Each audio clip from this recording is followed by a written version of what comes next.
Paid for a festive win-win. We're gifting you a 50-inch smart TV or a $400 Amazon gift card. When you add a Flow postpaid mobile plan to your home internet, you can celebrate the most wonderful time of the year with a big screen or big shopping. Let us upsize your TV or clear your Amazon cart. Either way, you come out on top. Add postpaid to internet today for your festive win-win. Visit discoverflow.co for more info. Terms and conditions apply.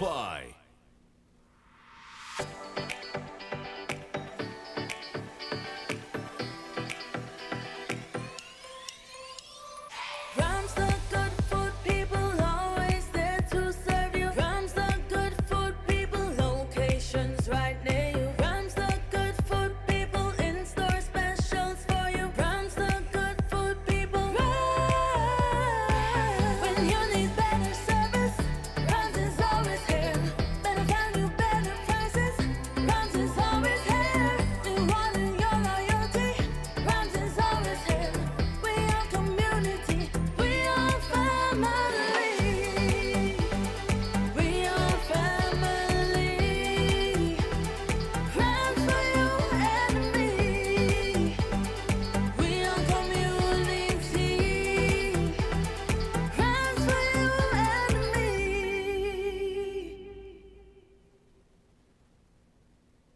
Caribbean numbers come and play. Just $1 that is the way. You can pick one number or two or three. I win up to 20,000, you see. 3 ways to play, 3 draws a day, 3 ways to win. Hear what we say. Caribbean numbers is the easiest game to play. The new Caribbean numbers So play today. at any Caribbean lottery agent island-wide. So play today. What are you doing? She said, drink a rude boy, I will do the work. You don't have to wind up yourself. You don't have to wind up yourself. Oh. She said, drink a rude boy, I will do the work. You don't have to wind up yourself. You don't have to wind up yourself. Oh. Cause when we out and we active, living we life. So when we drink, we be drinking. Rude boy. So when we drink, we be drinking. Rude boy. Oh, Miss Lady, anyway you see we are we building up our vibes. So when we drink, we be drinking. Rude boy. So when we drink, we be drinking. Rude boy. Why?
And a pleasant good day to you and yours. Welcome to Island Tea for today, the 20th of January 2026. Okay. And I'm going to be keeping you company as per usual. When you hear my voice first off, you know that means that Cortencia won't be in for today, but hopefully she should be in tomorrow. In the meantime and in between time, thank you for taking the time to be in tuned. It is always a pleasure to be here. Thank you for being there. If along the way you would like to call in and interact, the numbers are 466-0989, 662-0989, 762-0989. In the UK, 033-344-0065. In the US of A, 718-285-6984, and in Canada 305-921-4619. Bear in mind that some of those numbers might not be working, but I can assure you some would be. So if you try one and you don't get through, try another and another until you are successful. Today is Tuesday, so that means that around 8:30, we should be having a rebroadcasting, as we have been doing so far for the new year, of Dr. Natalie Osborne's Weekly Dose. Do stay tuned and be informed as per usual as to your health and anything related to your daily physical and even at times mental upkeep. Now, how am I going to start for today? Now, yesterday there was a bit of a talk as to something that was said by the leader, I think it's the Chancellor of Germany and so forth. But I, as always, do my research, and I was a bit disappointed and a bit enlightened. But I won't share that with you today. I'll leave that for tomorrow when Cortense is here and play two clips I have in relation to that. Suffice it to say, I'm going to start with this clip that asks a question. And let me see here. It seems as if though I might have to restart this so that it can work appropriately, so let me do that right now. In the meantime, again, you're in tune to winnfm 98.9. You're listening to Island Tea with moi. Yes, my friend, mon ami, I'll be keeping you company until 10 o'clock today. Now let me see if this will play this time. It seems that it will. So let me put that in there. And the topic I'm going to play is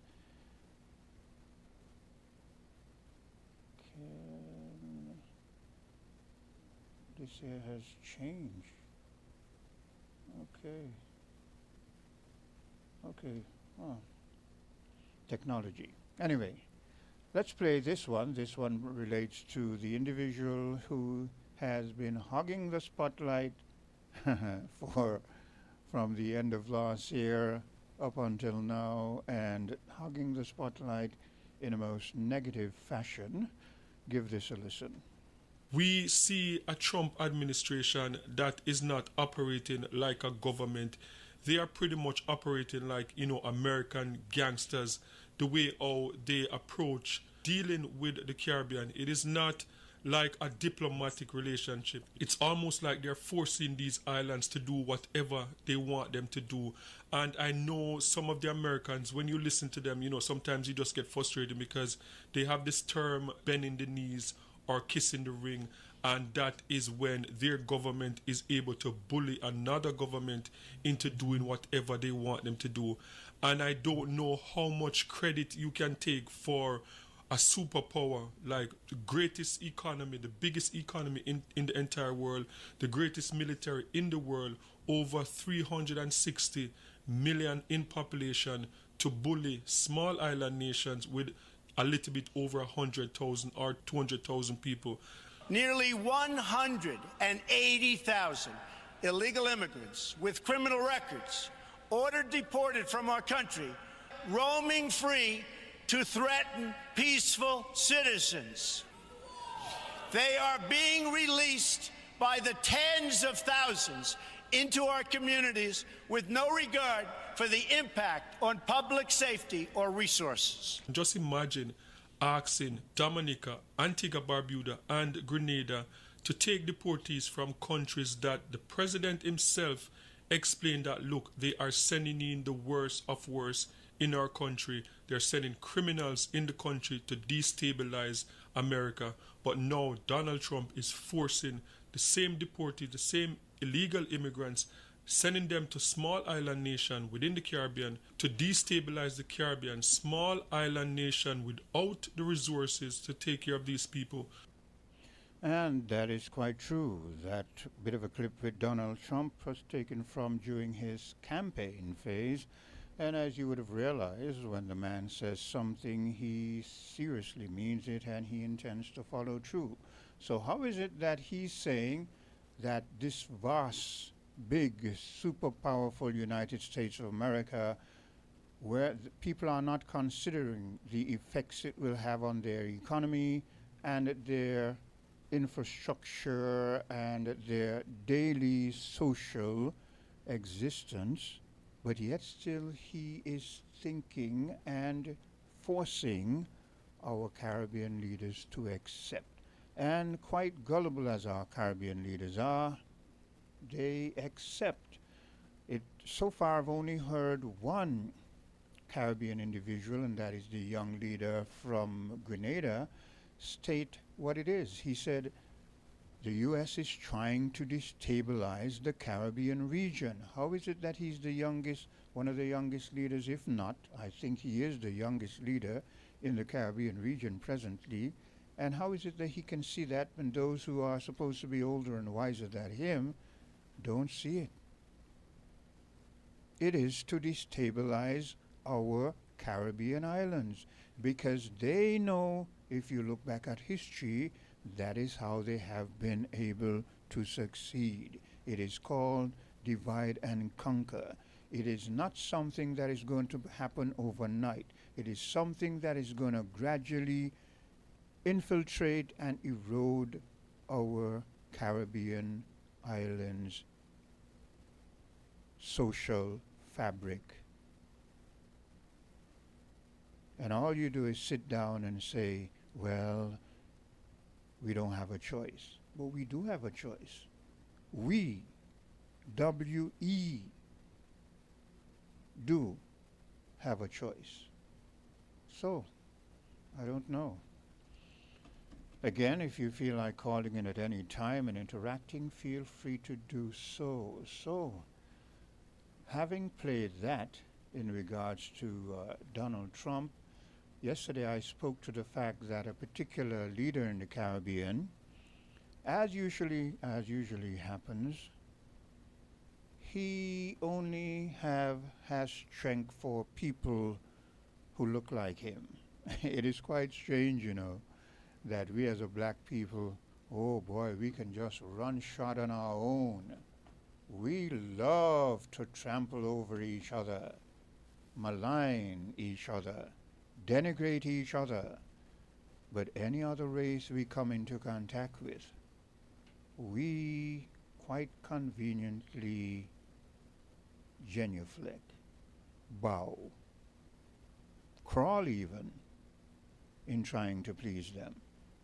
So here's this leader of a Caribbean country, and he doesn't seem to understand or realize that global politics affects what he does and what happens in his region. No, he prefers to stick his head in the sand and pretend to be ignorant.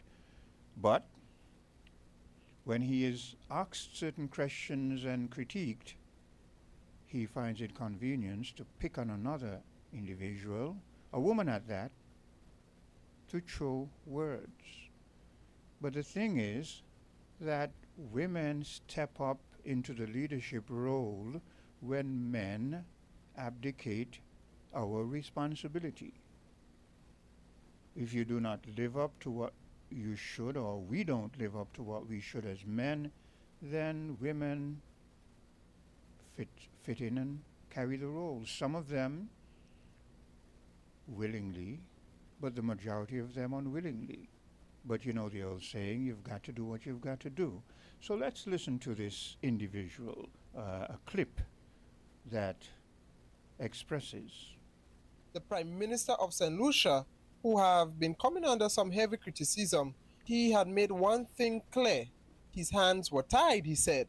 The signing of the MOU in accepting third deportees, he said that his hands were tied, and this was a difficult decision that he had to make to protect the interests of St. Lucians. So people have been comparing him to Mia Mottley. He made it quite clear, do not compare him to Mia Mottley. He is not Mia Mottley. It is not about big speeches, but is about focusing on local issues, regional issues. Let's take a listen to the report. We are not naive, and we understand that where large powers contend, large powers very often will want to show testicular fortitude, and that testicular fortitude may have negative impact and implications for small countries such as ours. Prime Minister of Barbados, the Honourable Mia Amal Motley, has built up a respected reputation worldwide for her representation of her small island country and the Caribbean as a whole through speeches on the global stage. From her imperatives to protect islands from climate change at the United Nations, to her challenges to the most powerful nations in the world on their stances on war and corruption, Honourable Mia Motley has not let her island size stop her from advocating on the biggest issues facing global leaders. While Motley's speeches, garnering hundreds of thousands and even millions of views online, have cemented her image as a leader, not all Caribbean prime ministers have adopted her outwardly vocal approach. Prime Minister of St. Lucia, Honourable Philip J. Pierre, is known in his home country as the Mystery, a man like the regular people concerned with serving his home country rather than being a globally representative figure. Any decision that I take, I have in the back of my mind the people of St. Lucia, and not speeches or being on the world stage. And my issue, anything I do, my focus is what can I do to make the lives of the people of St. Lucia better? Not for the next speech I'll make at the UN or the next conference I'll go to, the people.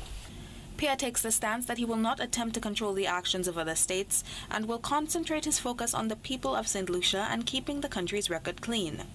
While Motley does not hesitate to take an international stand, Pierre has resigned to the fact that even the most powerful countries in the world have little influence on evolving diplomatic issues, far less small island states. No prime minister can influence in any meaningful way what's happening in the world now. What prime minister can influence that?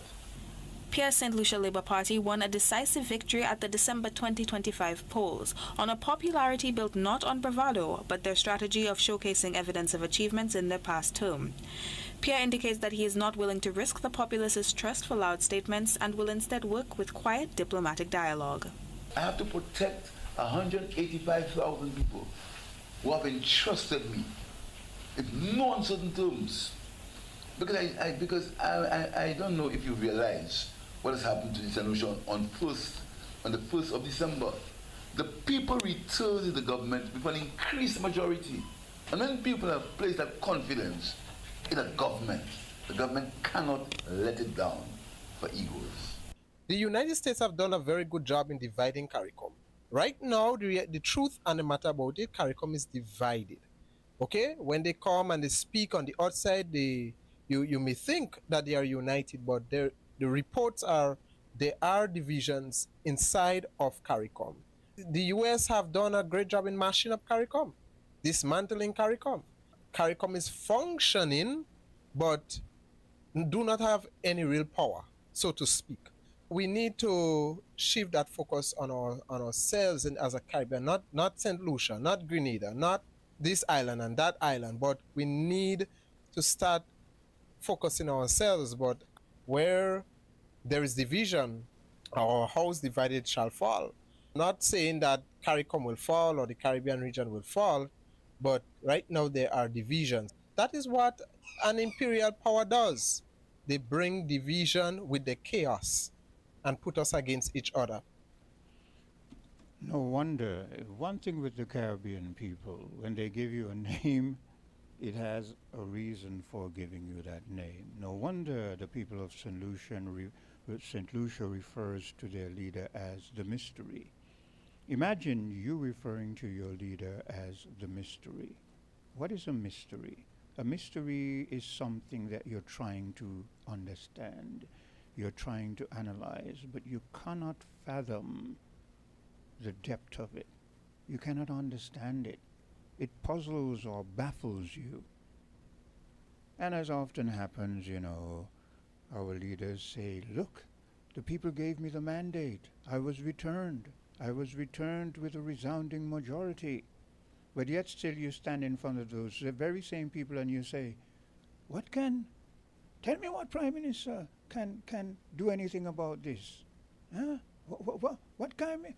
But yet still you're picking on another, a neighbor, a sister in the region.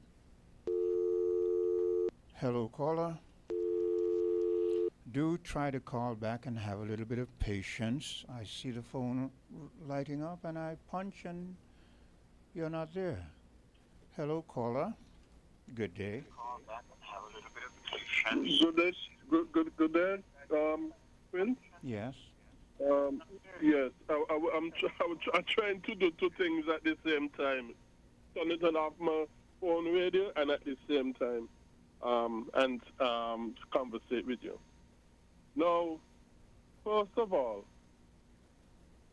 let me say this, and greetings once more in Jesus Christ's name, the only Savior of sinners from their sins and from hell by the gospel only, through faith only, according to the Bible only, and he who is the second person of the eternal Trinity.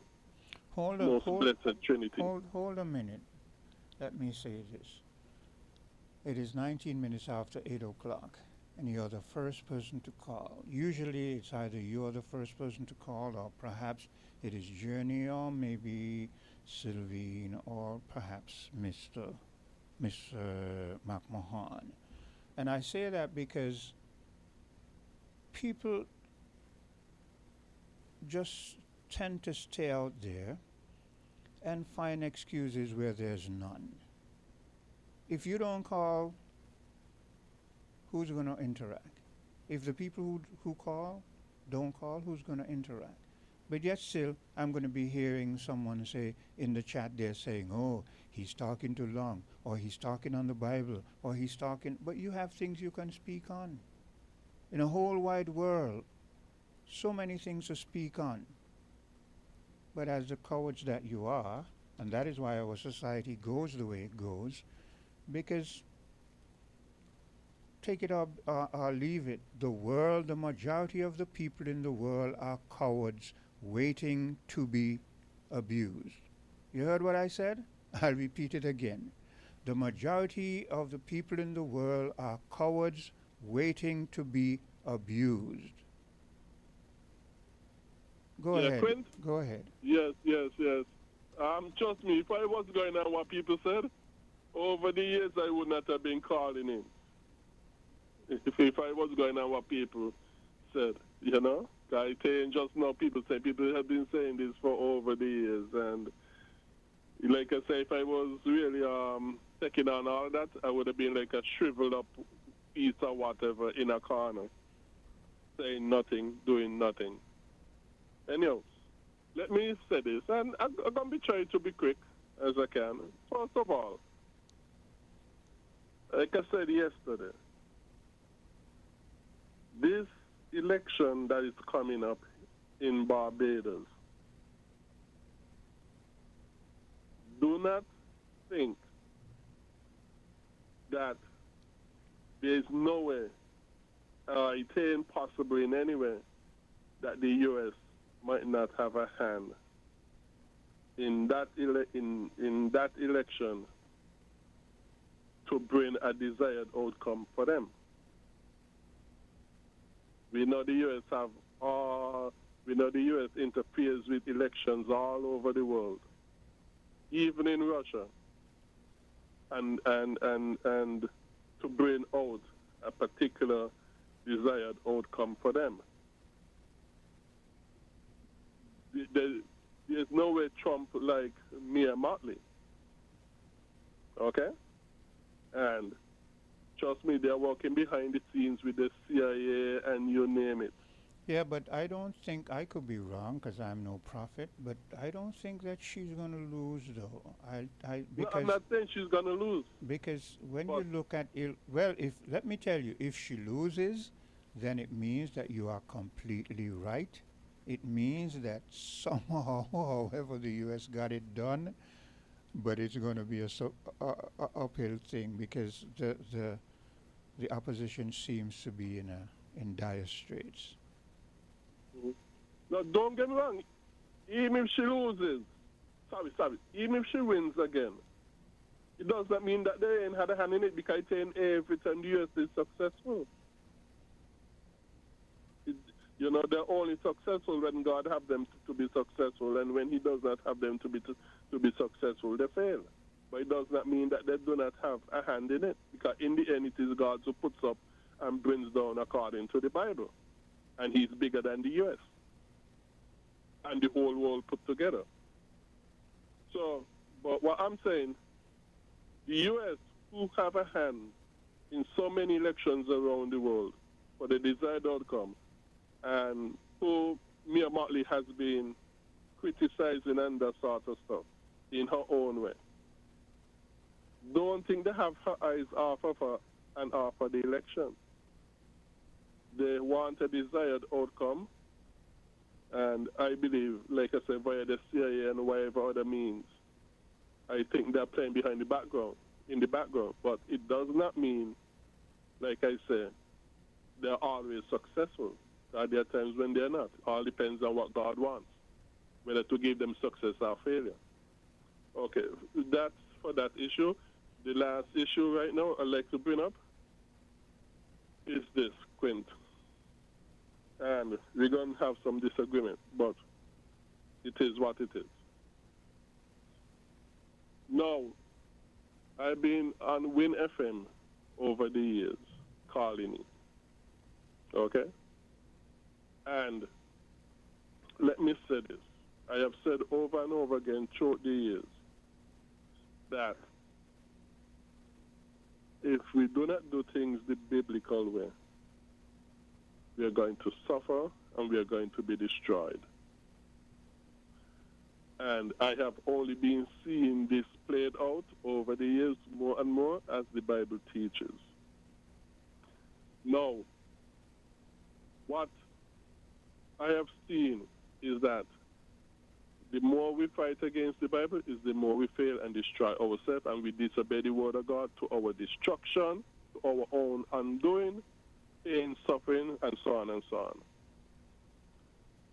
And I've said this is going to happen to St. Kitts and Nevis, it's going to happen to the Caribbean, and it's going to happen to the whole world. And over the years, what have we seen in our disobedience? Things getting worse in St. Kitts, things getting worse in the Caribbean, things getting worse in the world. I fully believe God put Trump where he has put him and where he is to be part of his judgment upon us,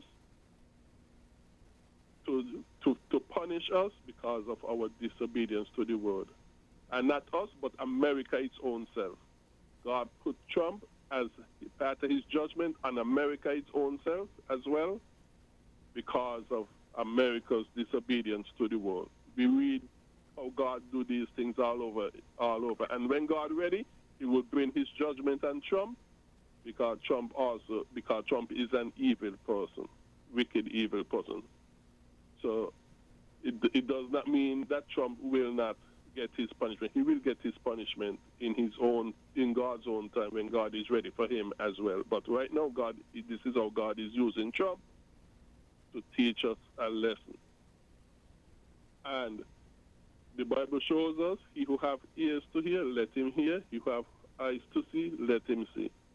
But we are blind to these things. We are deaf to these things because we do not listen to the Bible. We reject the Bible to our own destruction.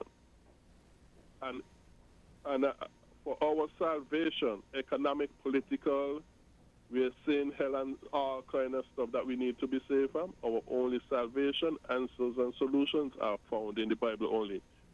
And if we obey the Bible, even if we think it's only obey the Bible, God will come and he will bless us and he will fight our battle for us through Jesus Christ. And once you have Jesus Christ fighting your battle, you cannot lose, because Jesus Christ cannot lose. This is the only way for us to go. This is our only solution and answer that we need, which are only in the Bible.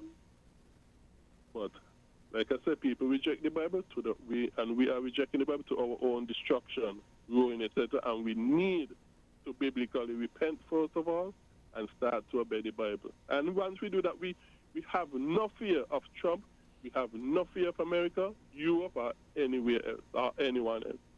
because Jesus Christ will be fighting our battles for us and he cannot lose. Thank you. Appreciate your time. Okay, the time is 28 minutes moving away from the 8 o'clock hour, and without any delay, I'm going to segue into the next program. So you'll be hearing a few ads, and then it'll go into Weekly Dose with Natalie Osborne. WINN is 98.9. 98.9 is Win FM. This Christmas, add postpaid for a festive win-win. We're gifting you a 50-inch smart TV or a $400 Amazon gift card. When you add a Flow postpaid mobile plan to your home internet, you can celebrate the most wonderful time of the year with a big screen or big shopping. Let us upsize your TV or clear your Amazon cart. Either way, you come out on top. Add postpaid to internet today for your festive win-win. Visit discoverflow.co for more info. Terms and conditions apply. Come, build with us at Hostels Building and Nevis Centers. We don't just sell materials, we help you build your dreams. Whether it's a new home, a renovation, or a DIY project, we're here to make it happen. That's why we say, build with us. From foundation to finish, come to our stores where we have the best in building materials, hardware, tools, paints, expert advice, and more. Whatever you need, you can count on us. So if you're ready to get started, build with us. With Hostels Building and Nevis Centers, you're not just building a structure, you're building a future. Let us help you create something amazing. Dream with us, plan with us, grow with us, build with us. Come build with us at Hostels Building and Nevis Centers today. Build with us at Hostels.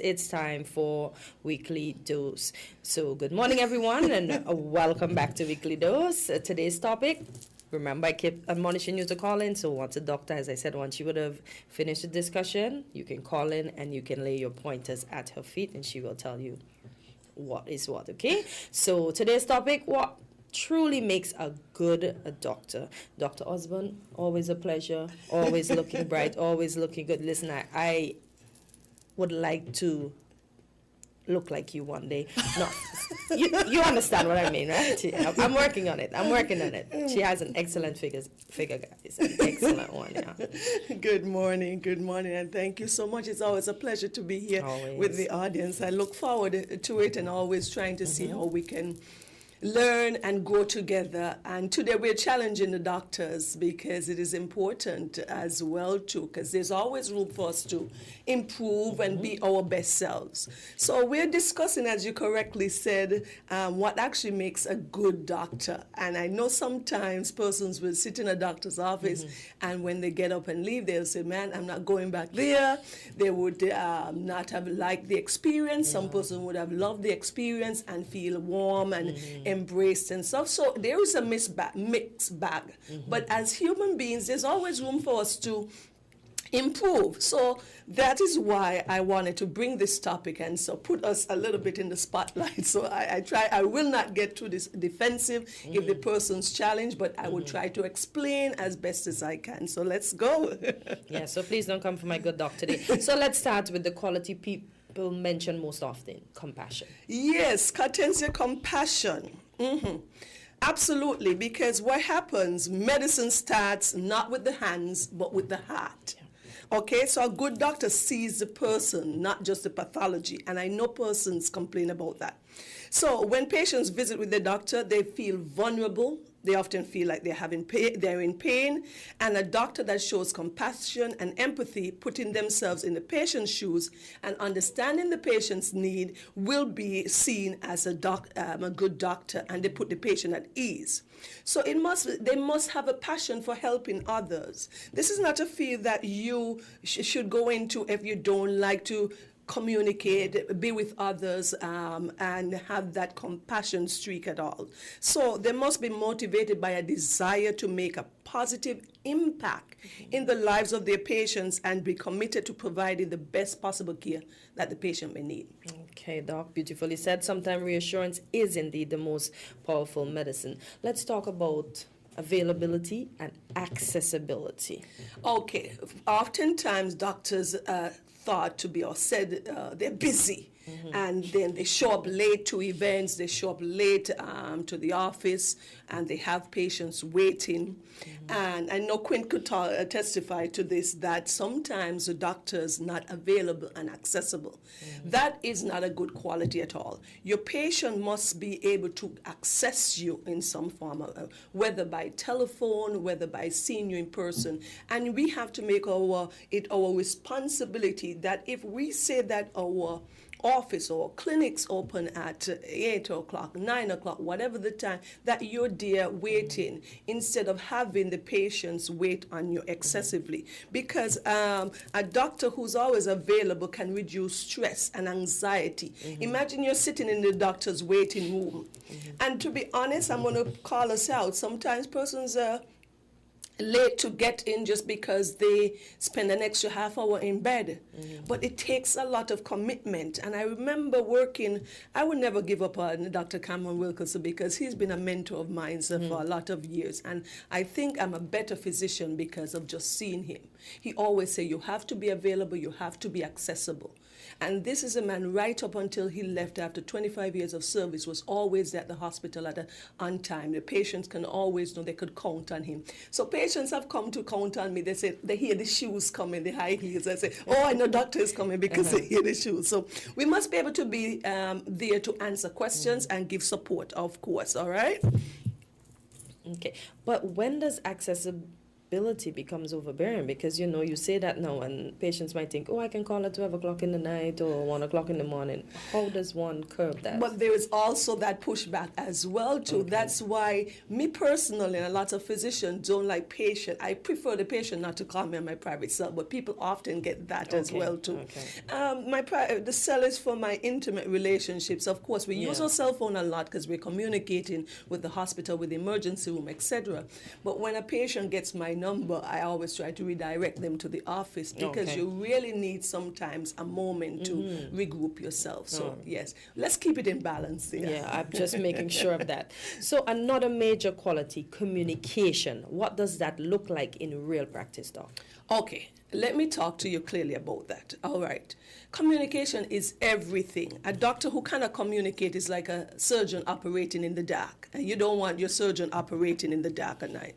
So sometimes I could give you an example. Patients would be there and you're trying to explain it. We've got to be careful with our jargons, making sure that they're simple enough to understand. Even if you're going to use more of a scientific term, you have to find a way to break it down for that individual, of course. I oftentimes bring out a notepad and a piece of paper and I draw certain things. So this is what this means. This is where I'm going to cut. This is where your incision is going to be. So that is important that you communicate because persons sometimes don't want to feel like they are undereducated, for example, and sometimes if the doctor is not explaining well, they would not say, I'm not understanding you. They'll walk away and then you'll hear the parent or the family member come and say, well, Doc, what did you say to her because she wasn't able to explain it to me, he or she? It means that they didn't understand. So it's important that you break it down as much as possible. So it's not just to speak, it's to make sure that your patient understands you. Yeah, and that's very good. So what about attention to detail? Yes, a doctor who's not a detailist often miss things. And here's where that could go wrong, because we have to pay attention. Once we order our labs, for example, this is just an example, you have to look to them with detail and try to course correct. For I could give you a live example. Patients stay in the hospital can extend if we keep having to come back and check on something else, come back and check on something else. Something that should have been seen or addressed early from the initial onset can delay the hospital stay, for example, or make an individual have to do multiple visits because then when you come back, you then say, oh, look, there's something new we need to address. Oh, and that can do if you're not paying attention to details. So that is why it's important. Once you have that patient at hand, you have your information, whatever studies, your images, you're looking at it and trying to address as much problem as you can at that point, all right? To give an accurate diagnosis and to make sure you have the right treatment plan in place. I know some patients are going to love this one. positive attitude and professionalism, because when we come with bad things, we just want nice things said to us. Yeah, a doctor has a positive attitude, and I think that is one of my strengths. Sometimes I may not have a positive attitude for myself, but I'm very good at encouraging people. No, everything's gonna be okay, and I am not a dooms person, so you're not making the person feel like it's the end of everything. I try to find ways to encourage the person by telling them, look, you're 75, and if this is the only problem you have, you're doing good. You're doing, and so we have to find ways to do that, and we have to behave professionally. Oftentimes we falter on that as physicians. So I would like to challenge myself and even my colleagues in that, in terms of how we speak to our patients, how we speak to each other, and we keep that level of professionalism. Certain things you should not say to a patient, and the way you say it, sometimes it can come off very unprofessional as well. And remember, when you're in that professional setting, I know you want to make your patient comfortable, but you have to keep a level of decorum. If not, your patient is going to think that you're just any random. Yes, because a patient might hang out with you on the side of the street, and you smoke a cigarette and you smoke a blunt or whatever. But when it's time to come for medical attention, are you sure they're going to be comfortable? They may say, this same doctor I'm hanging out with, I don't think I want him to take care of me. You know, understand? Yes. So there have to be some boundaries, and you always have to conduct yourself, because even if we're not on duty, think about it, persons are always watching you, and they'll say, this is how the doctor behaving. Exactly. And so we're always under a microscope, especially in a small community like this. Indeed. So let's talk about skill. We know that skill matters too. So how important is competence? Oh man, competence is everything. But you've got two things. Because remember, we talk about compassion. Yep. If you have compassion, but you do not have the skill, what is that? What is that? Okay, that's just going to be sentiment. So you need compassion, and you also need the skill. Yeah. We've had situations where a doctor is very nice, and the patients have said the doctor was nice to them, but the doctor was not treating them correctly. Do you understand the difference? You could come and have that compassion. You can pass your hand over their shoulders. You can make them feel extremely comfortable. But if your surgical diagnosis or your medical diagnosis is not accurate, that's just sentiment to the patient. So doctors need to be making sure that they're reading often, doing the little courses, making sure that they understand, because procedures and protocols change over the years, because we graduate 10, 15, 20 years ago. You have to keep yourself up to date. So you must have a depth of understanding of the human body and making sure that you're up to date, all right? Because patients sometimes can pick up when the doctor lacks that knowledge and expertise, and you want to make sure, because then patient would say, and you've heard this, they'll walk out and they'll have this script and say, I'm not even bothered getting this. Coming back. Yes. So we must have a good, strong problem-solving skill, and be able to effectively diagnose and treat health problems, okay? Indeed. You know, sometimes we say we're not going back either because we find the doctor is not listening and the doctor don't have any patience. So let's talk about that quality that's often overlooked. Yes, okay. We've got to listen to the patients, because sometimes when you listen, and I've had this too, because I'm going to be honest with you. Person come in, and the minute they start talking, once I think I know what it is, I want to move along. And sometimes you've got to pause, because I've had situations where you would have thought, oh, this person is saying it, and it's directly this. And in the conversation, you realize, if you listen, you realize it's leading you to a different pathology. And I'll give you a classic example, somebody, because some structures are so close in the tummy or the abdomen, a person may come in, and you're sure that it's the gallbladder, and then it could be something with the pancreas or something with the stomach. But as they continue to speak to you and explain to you more their symptoms, you can then say, oh, this is pointing me. But if initially you make a judgment call already, then sometimes persons cannot course correct, and then they go down the path of that erroneous diagnosis, because they did not listen enough or sufficiently to the patient. Oh boy, so listening is key. So details, we're going to pick up some of the good details there. Okay. Well, I'm going to say you're excellent on this. What about good time management skills? Yes. You don't know. Yes, I thrive to do that. Time management is important. And everything that you do, someone is counting on you to be like that. Because then I'm wondering, okay, patients are waiting for me at the hospital. Because patients have said, well, doc, you're coming late today because I probably might have reached 8:30 instead of 8. That is a level of expectation that the person have on you. And time management is going to be important, all right? Because you want to be managing your schedule effectively and prioritizing tasks. And I've worked on that, as I said, because of a mentor of mine over the years. As a surgeon, I have grown in my discipline because of that, and knowing that I have to be timely. So I find that that is one of my strengths, because the earlier you get to a patient, the quicker you can make a diagnosis as well and start to put a treatment plan in place. So timeliness is important. Indeed. So let's talk about integrity and ethical judgment. Yes. Integrity is doing the right thing no matter what, even when no one is watching you. Yeah. And I will give you a true story. A patient came to me, and they were convinced that they had a problem, okay? And it was a surgical problem, and they were ready. They said, Doc, I'm ready to get my surgery done. I'm ready, whatever you say the cost is. And I examined the person, and I said, but sir, you don't have a problem here. And I had to convince him that there wasn't any. If I practiced in such a way that I was unethical, I could say, oh yes, and proceed to do something that was unnecessary or not indicated. Exactly. Okay? So you have to understand that, and patients are going to ultimately appreciate you for that. And it's important that we talk about integrity and ethical behavior, because we have a society now that doctors are, for lack of a better term, trying to one up the other and making themselves more marketable. They can speak ill of another colleague. All of that is not correct in our practice at all.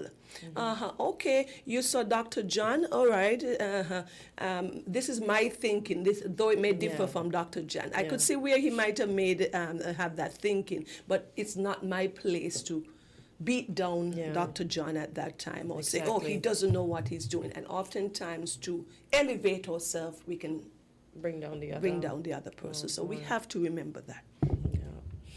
Let's talk about respect for patients' privacy and confidentiality. Well, that is part of the medical oath, of course. You've got to respect a person's privacy and confidentiality. Of course, I should not be going home and saying, you know who I saw? I treated the neighbor from next door, and she had such and such and such.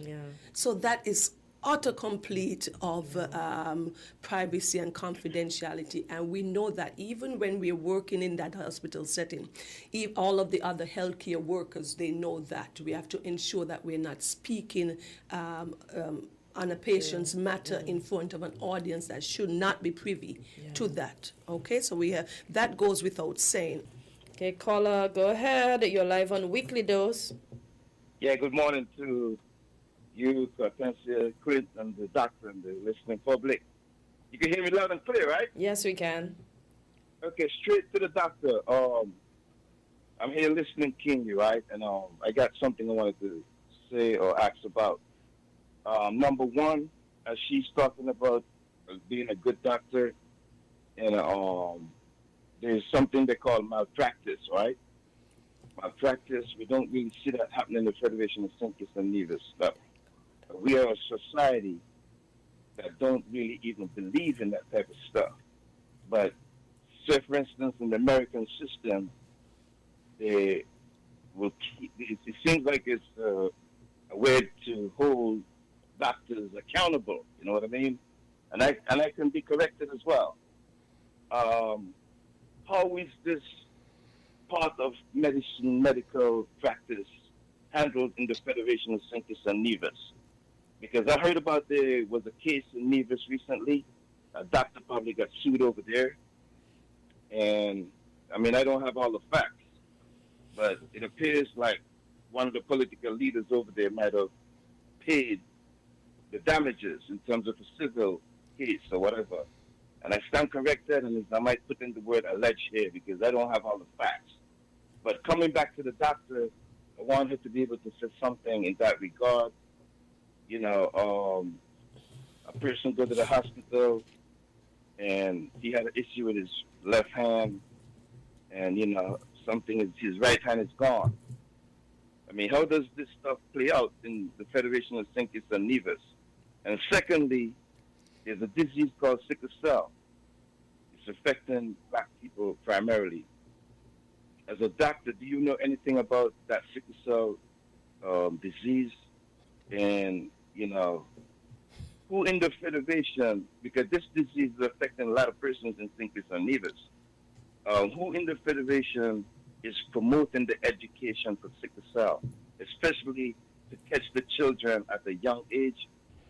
Okay, so, well, for sickle cell, okay, we have, especially it affects black individuals, of course. The cells become deformed, sickled, the oxygen carrying capacity, essentially that is not adequate. This is how their blood count tends to be lower. These persons tend to present with jaundice or yellowing of the eyes.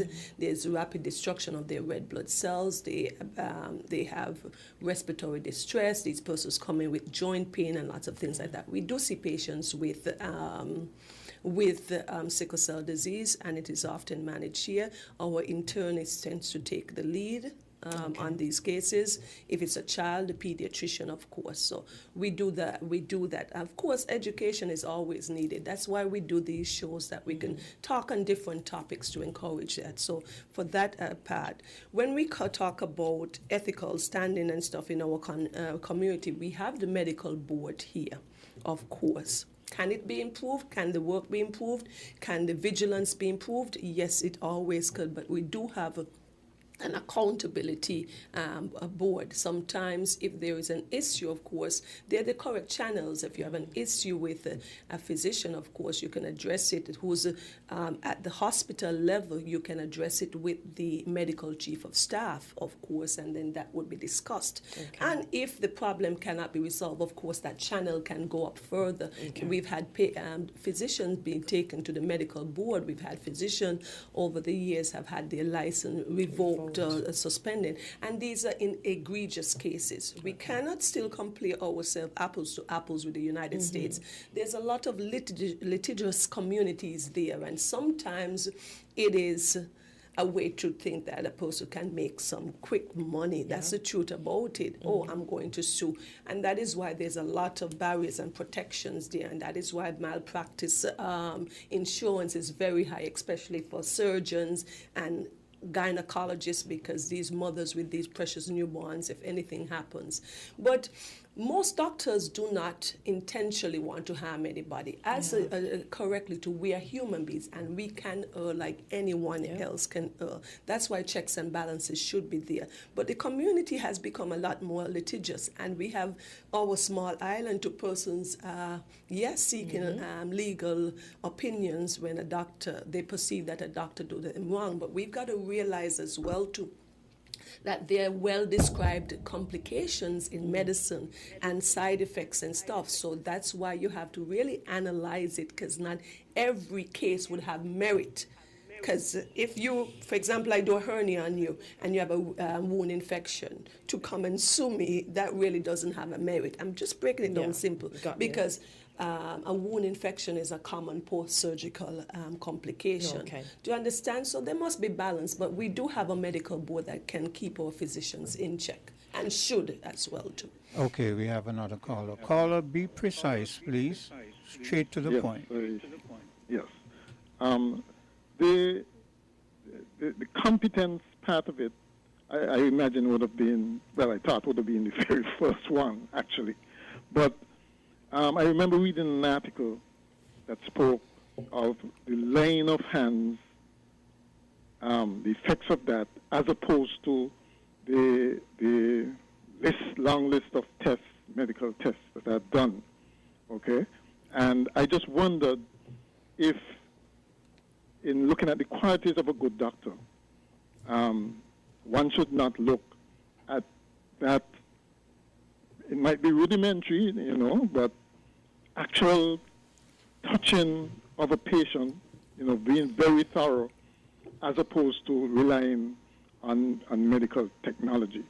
And bearing in mind that the diagnosis, doctor essentially looks at symptoms and so on, and then diagnose. Wouldn't it be a necessary quality of a doctor for them to be au fait with things like even AI that can do very much the same thing that a doctor does with even more accuracy, 100% accuracy most of the time. So I just wanted to the doctor to look at those two things in particular. And one last thing, yes, compassion and communication, but when is it okay for a doctor to hold back or to be brutally honest? Sometimes patients feel that the doctor knows the extent of the problem, but, holds back for not wanting the patient to be overly concerned and that sort of thing. So how do you balance those? Okay, then. Okay, so he gave us a lot there to unpack. Let me see if I could remember it all and unpack it. But he started with a very important point. I was taught, and I remember, and it's not, the certain tidbits you would have learned from persons over the years. And I learned that 90% of diagnosis can be gotten from your interview with the patient, talking with the patient and listening, and the physical examination. All right? In the older days, like 20, 30, 40 years ago, we didn't have access to a lot of the technology that we do now, Quint and Cortensia. So the doctor had to use a lot of his clinical skill, his touch, to make a diagnosis. With the advent of time, we have much more technological advancement, ultrasound, CT scan, MRI, and we've lost some of the touch that the caller spoke about. And I did say that 90% of your diagnosis can be made if you were to take time and discuss with the patient and examine the patient. And then your imaging studies, your laboratory studies would just be there to confirm. Some of the doctors and modern medicine is almost doing the opposite. Get tests, get studies, oftentimes even in a first world country, because they have access to a lot more. They tend to do a lot more imaging studies immediately, and then find to that maybe 2 or 3 of these studies would not have been necessary if you had to examine and speak to the doctor. We're still a little bit in between. But I'll say the opposite no, because when I tell a patient, you have a hernia, and some of them would want, well, you're not going to do an ultrasound, so your hand kind of tied because they feel like they're not convinced unless they have a specific image. Most of these hernias, you see the bulge and you say, this is an obvious hernia, and the person will say, well, let's do some studies to confirm that it is. So then the doctor is now put in a position that they would order an ultrasound. Though clinically you can see, I don't need an ultrasound to tell me this is an abscess. Did you understand? It is warm, it is red, it is tender, and I know that there is some fluid or some pus or so in that. And so some persons are ordering these studies because of that. So it's a delicate balance. So I appreciate what the caller said. And another thing, what else he mentioned, wanted to touch on?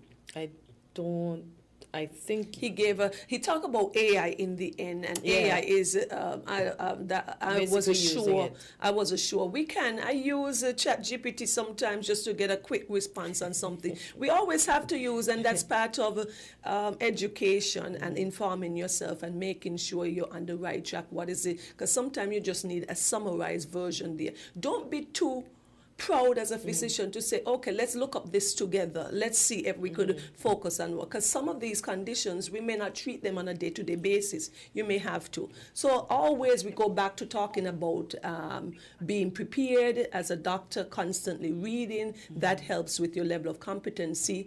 And I also would say this, because once you're more comfortable and you're more prepared, your turnaround, because sometimes the person's complaining in the emergency room about the wait time. if there is lack of clarity, sometimes the younger physicians may have to order more and more tests to get certain level of clarity. But with experience, you may be able to see something and say, oh, I know what that is. But we have younger physicians, and the same way the older ones had to learn and improve their skills, the younger ones do have to learn as well. Go ahead. He spoke about holding back. Oh, yes. He also touched on holding back information. Sometimes you have to know what level of audience you're dealing with, and persons can sometimes misconstrue a doctor's words. So your words matter. Words really do matter. And then patients would then say that, oh, the doctor said this, or it may seem like it come off harsh. I'm very careful when I'm telling someone that they have something as bad as a cancer. You have to be very delicate with your words, because persons would say, oh, well, she just blurt out the word cancer, because there's always a way that someone can misunderstand us. I'll give you this example, and this is funny to me, and I had to tell the staff. A physician called me, one of our radiologists, and said she had a patient there, and the patient had a breast biopsy some time ago, which I did, and the patient came to see her. She was very anxious and worried, and she said, I need an ultrasound on my breast because I feel something where the scar is. The previous surgery was done, and the doctor, and she said, man, doctor, I went and this doctor did the surgery, and the radiologist asked me, who was the doctor? And I don't even want to say, no, if you're talking clearly with me, talk to me and tell me who was the doctor. She eventually said and called my name. And then she said, I don't even want to tell you what Dr. Osborne said. I don't even want to say it. And she said, no, if you come here and you're talking because you have me concerned, no. And sometimes physicians, want to clarify and maybe support their own colleagues. She put, I don't even want to tell you what Dr. Osborne said. And when she said, so, no, you need to tell me right now what she said. Oh, doctor's husband said to go and live my life. Yeah, and that's a good thing. I guess, too, that's why words matter. Oh, wow. I told her to go and live her life because after the biopsy was done, it was negative. Yeah. So I said, all is negative, go and live your life. Oh, boy. So she thought you was being casual. Well, you have to the rest. Or maybe she thought that I would mean that there's nothing else can be done, just go and live the rest of her life. Well, you have to. So she thought that was a negative, but words matter because typically I would say that, go and live your best life. Yeah. But I would have told her, oh yes, I have the biopsy report, it is negative, nothing is wrong, there's nothing cancerous, because that's the biggest thing we're concerned about. And so go and live your life. But she took that phrase, go and live your life, as someone. She only had 2 weeks to go. Go right ahead. Caller, go ahead for Dr. Osborne. You're live on Weekly Dose. Yes, hello, doctor. Yes. Yes. Some time ago, I was listening to a doctor in America, and they said they have a subscription system where you have people subscribe to them, whether they pay something every month or whatever. And those people who they're subscribers, they would get extra privileges and service from the doctors and the sort of stuff. Maybe like you could call them like maybe certain hours where other normal patients won't be able to call them, and maybe you get visits from them and whatever extra thing and so as a subscriber to their services. So do you think wouldn't that be a good thing as well? And also, what about making house calls? Does that? I know a long time ago that used to happen, and I think that's a very good thing, making house calls as well. So what do you think on those two issues? Thank you very much. Okay, I like those questions. So he asked two things. He asked about a subscription and basically some kind of telemedicine thing. And sometimes we want what the United States have, our first world country, but we don't want to pay the cost. We got to keep that in mind. All of these access to your physician and healthcare, it's a business because medicine is a business. Although it is giving care and healing to the sick, it is a business, and it is a big business internationally. Most of our services are subsidized here because when people go to the hospital, I just want to say this, and pay $10 for their prescription, 4 medication on that script. These, not even one is covered by that $10. So I just want people to understand that medicine is a business. He's talking about having a subscription model, and so you're going to have to pay month to month for that. Even if you don't access it for that month, you want it available. So 6-7 months, you're perfectly fine and you don't have it, but you're still paying for it. So our person's going to be ready to do that. Most doctor fee here is $100, $150 EC, and persons still have difficulty. Hence, we have the health centers, we have the clinics that can access persons who may not have access to their physician. The last point on this is that we're talking about a country, United States, which have over almost 350 million persons. That is why their wait time to see their physician is such an extended, protracted period. We don't have that here. So most of these things and these telemedicine sometimes that we have in a lockdown situation, it may be adequate, okay? But we have access to our physicians here. We have access to our healthcare providers. We have access to the health centers. So I don't think in a smaller community it is really feasible. And then the person who puts this in place then has the added cost of the technology, the internet, and all these things that has it to make it up and running, but they're not having the volume of patients or persons who access it to make it profitable. That's the word, to make it profitable. And the other point about house calls, there's still some physicians who does house calls. A colleague of mine told me the other day, a family wanted special attention. They wanted a loved one was ill. She had to make several calls to the home, visiting them. Of course, you have to drive from where you live, go to their home, attend to them. And then once there's a bill assigned, sometimes persons want to query it and have difficulty paying that bill. So some persons choose not to do it because it may not be convenient. Sometimes I prefer the person, if you have a problem, I say just come to the hospital, because even if I come to your house, I'm limited in the resources that I may have to make a definitive thing. If you're having pain, I don't have any pain medication. I don't have any antibiotics directly. So sometimes going to the person's house may not be feasible either, and still the person may still have to go to the hospital or go downtown to the clinic, because even if I write your script, so the doctors find it easier that the persons come to them at their convenience. You have access to a lot of doctors here. And we always say that the hospital, I always emphasize that to our people, is open 24/7. If you have a problem, please let your loved ones take you to the hospital. Because there you have more resources. If I have to rehydrate you, I have it there. If I have to take blood samples, so come into your home, we still do that, but it may not give you all the support that you need.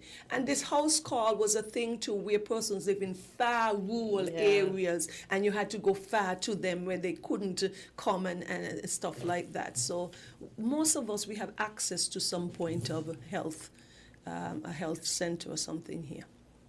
All right. So that's really what we wanted to talk about. I think in terms of the other points, when we talk about the last thing I wanted to mention, teamwork. Because sometimes the doctor is at the face of the case, but there are lots of persons who sometimes do not get enough credit. We've got our nurses there. We have our auxiliary staff. We have our technicians who have to do your imaging studies, or lab techs who have to do your blood work. So it's a whole team, and we need to respect each other, because a lot of times the nurses have really helped me. They said, "Doc, this is what I've seen, and don't you want to rethink your position on this case? Don't you want to think this is what?" Sometimes I'll ask, "What you think?" Because they spend a lot of time with the patients, and they pick up on certain of the details and the nuances. So it is a healthcare system, it's a team system, and we work together, and we have to respect each other. I have challenged the public as well too, that they should not disrespect the nurse, because I always tell them that the nurses are the conduit, or the in-between the patient and the physician. Doctor, Yes, so I would say, well, what did the nurse say? Persons have called down at my office and haven't spoken to the nurse. And I said, no, you bypass an important challenge.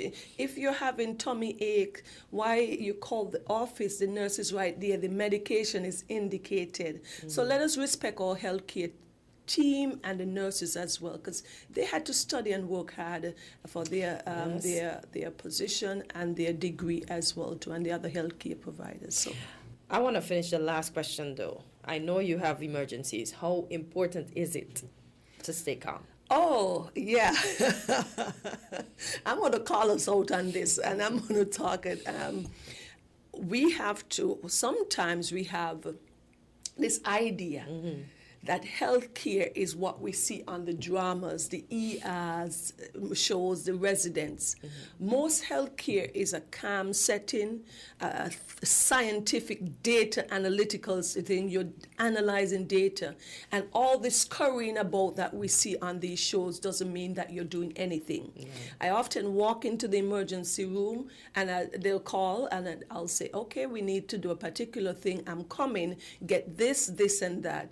And I want to go there calmly and take charge of the, because the surgeon or the doctor who's coming there, that's the leader there. So you have to have a sense of calm and confidence, because when the public sees you or the patient sees you, they have to feel reassured that you're going to help solve the problem. So you can't be coming fussing about and scurrying about as if like we're on an episode of The Resident or ER. That doesn't mean that you're doing anything. So I pride myself in staying composed. Of course, you're in a situation and there's blood going everywhere in the operating room. You have to stay calm. You get blood on you, and you know that that's par for the course, and you know that you then have to control the bleeding. But you can't get out of sorts. So it's important to compose yourself once you're working in the ER, once you're responsible for persons, because people respond to a sense of calm, because they come in with chaos. We have a multi-vehicular accident, and there are lots of persons scurrying about. You have to have a strategic plan. That is why we plan. What is the person, who's the person who needs most of the medical attention there? Who can wait because their condition is much more stable or minor? So these are some of the things as a physician you have to always keep in mind. But stay calm. Most of the time, if you can save the person cartensia, you will have time to save the person. So that drama, let's get it out of our head. Medicine is much more subdued, much more controlled, much more organized, okay? All right. So, Dr. Osborne, it's always a pleasure. Thank you for such an inspiring discussion.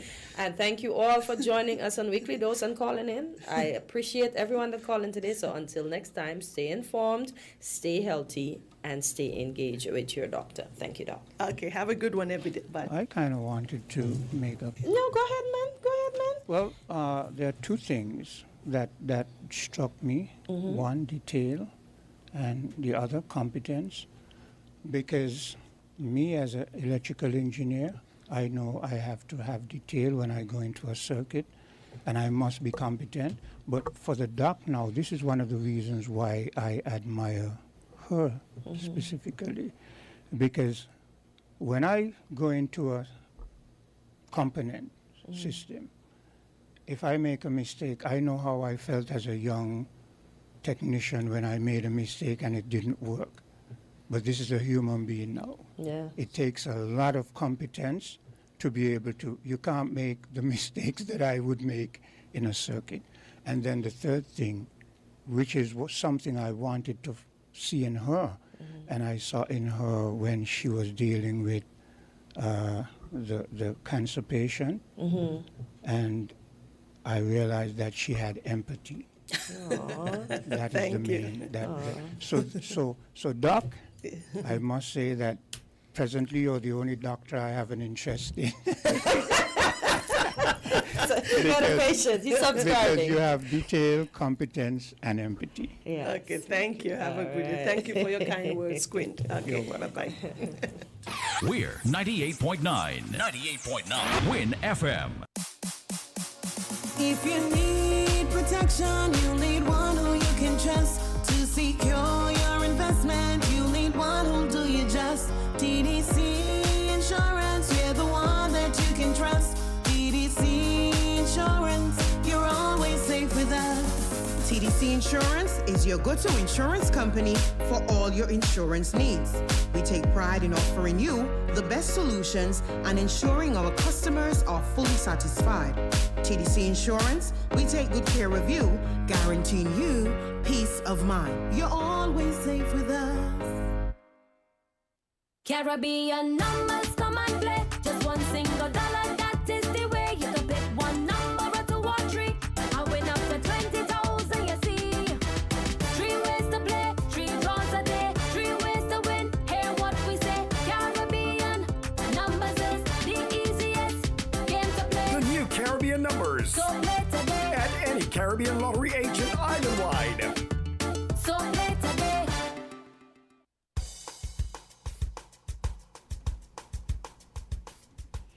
And welcome back. The time is approximately 13 minutes moving away from the 9 o'clock hour, and you were just listening to a rebroadcast of Daily Dose with Dr.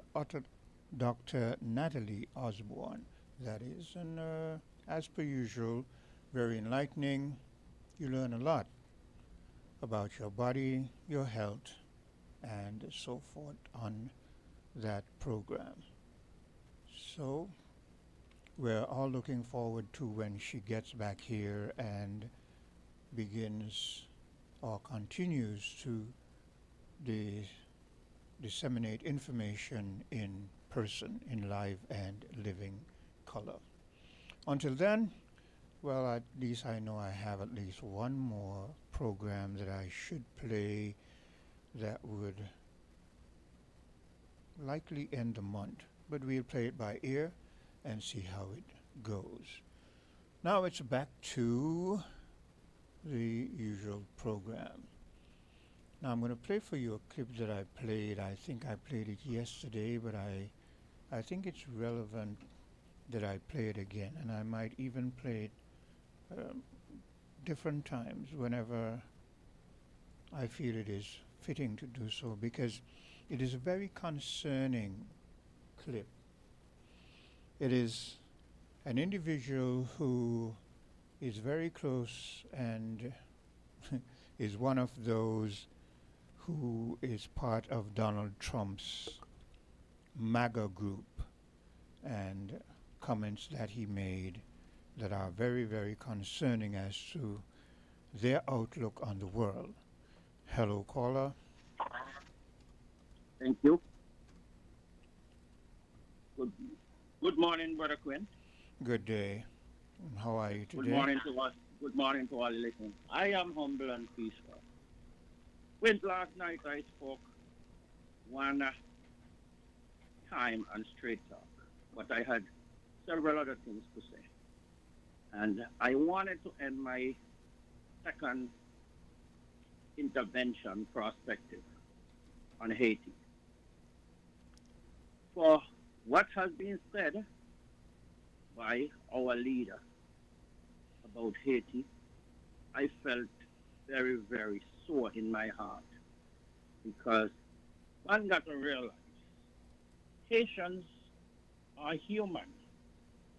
And if we embrace humanity, dignity, empathy, we shouldn't have had such a poor, low commentary about our Prime Minister.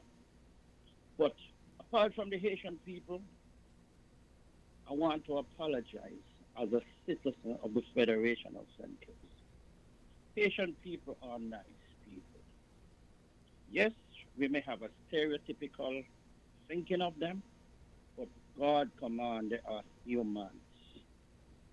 And I want to say I apologize for those who don't have a voice from the Federation of St. Kitts and Nevis. Haiti, my name is Winston Welcome. I apologize on behalf of the people of St. Kitts. And we love you. And we will continue to love you, and any support we can give, we will be mindful. You know, when you take the time and you realize how our Caribbean leaders, black Caribbean leaders, they view Haiti, well, I tell you, it really goes deep, because even though I wouldn't excuse it, I would understand when people of other persuasion would despise them. But imagine we as a black people. And this goes to whenever you hear the U.S. or any external force say, we're going to go into Haiti and we're going to try to see if we can help them and we're going to take the Caribbean leaders with us, take that with a grain of salt because the Caribbean leaders are just tagging along. They have no say, they don't really care.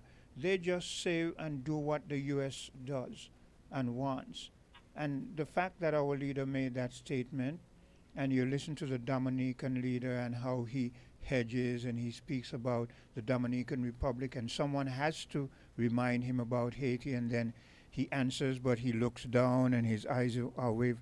I mean, you see that as a professor in Haiti says, Haitians are very, very skeptical of anyone who comes and say they're trying to help, because all of the help that they have been saying they're giving Haiti has only made it worse for them. Go ahead. Yes. And last but not least, we got to remember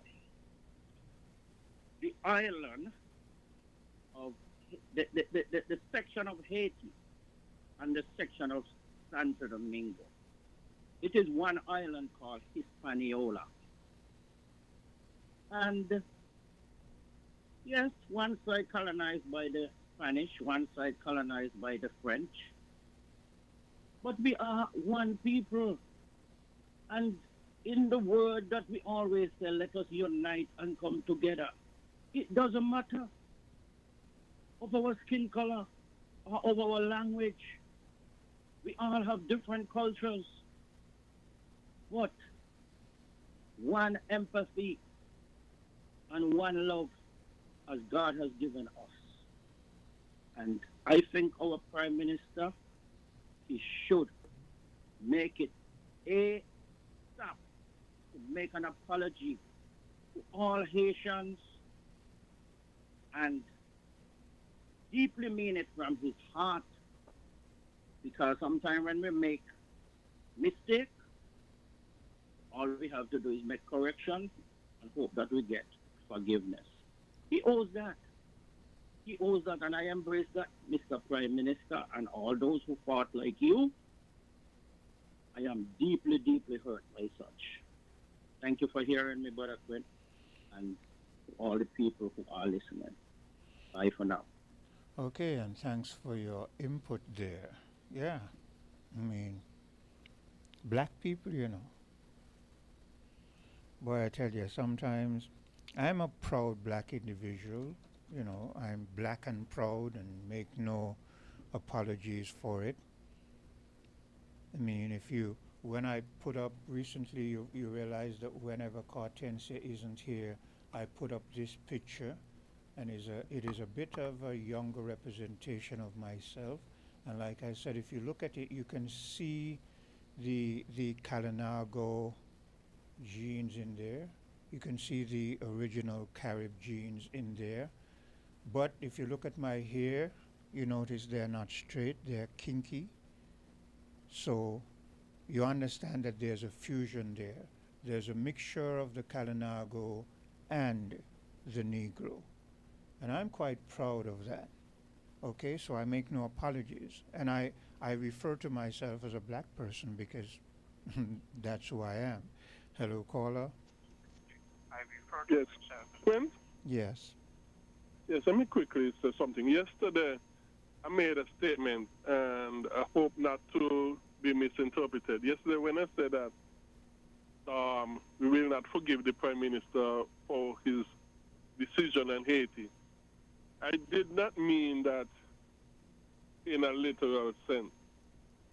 What I simply meant is that if the Prime Minister was to come and say, hey, you know, because it's the caller before just bring back this memory to me.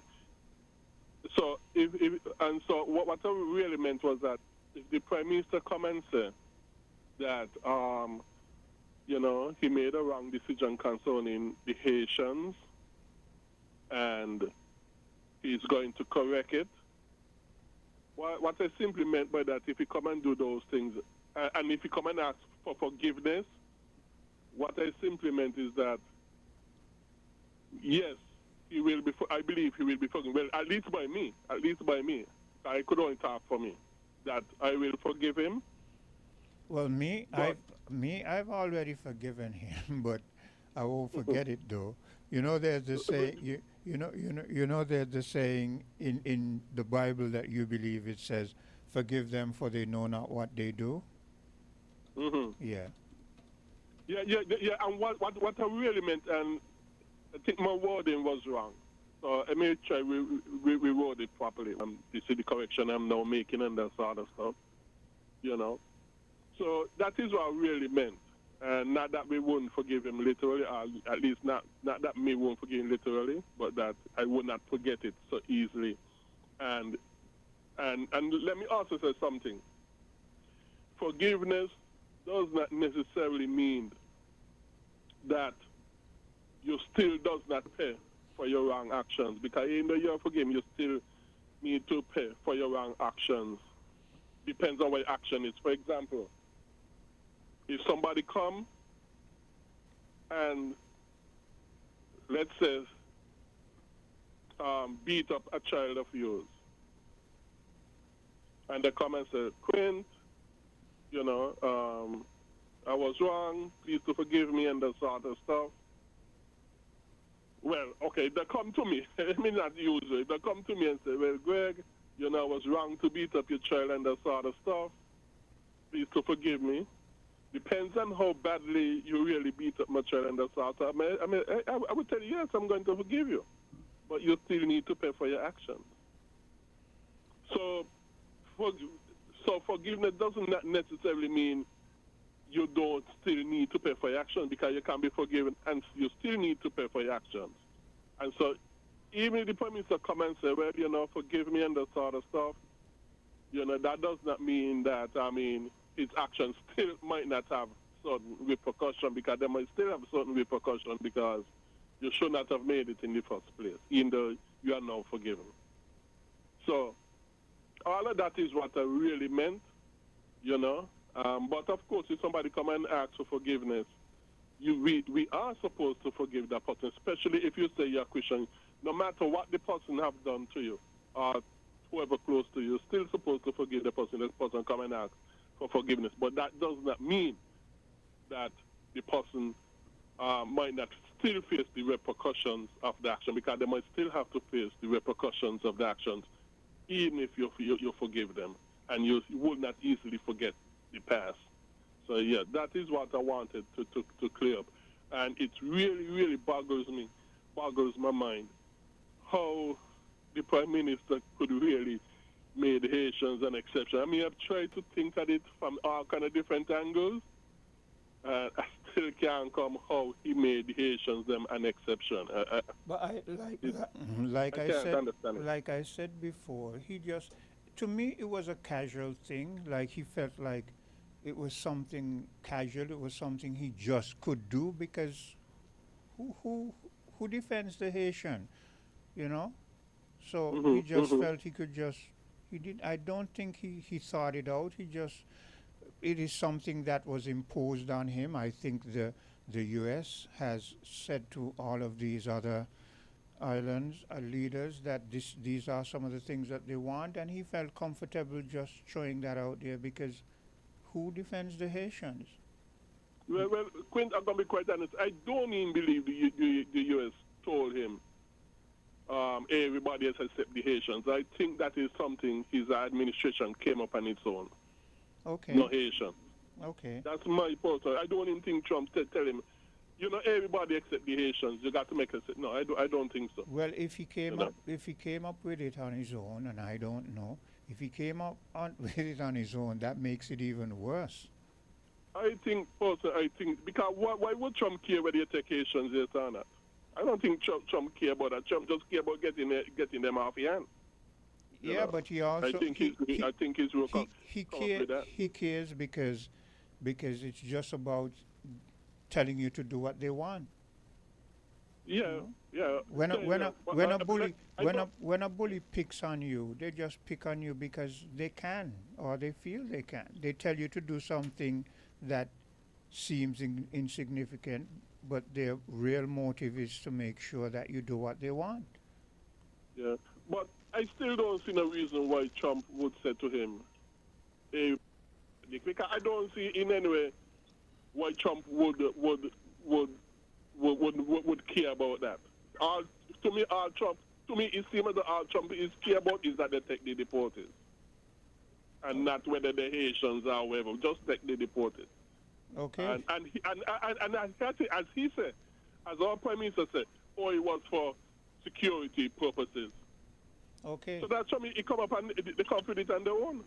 I mean, he did not say, well, Trump said that we could take the deportees except the Haitians. He didn't say that. Yeah, but I'm not going to be like you and say, you could be right, but I don't know. That's how I'm going to leave it. I just don't know. Yeah. And it seemed to me probably there might have been some division because it come to me now that Douglas saying he didn't agree with it, so I don't know. Seems to me there might be some division in the camp. Well, it has been touted. It has been touted even from the time, even from the day they won the election. We've been hearing that there's infighting and so forth in the camp. So there's another caller here though. So yeah, and I got one, Quinn. Take care. Thank you for the time. God bless. Hello, caller. Yes, Quint. I will reference back to Greg.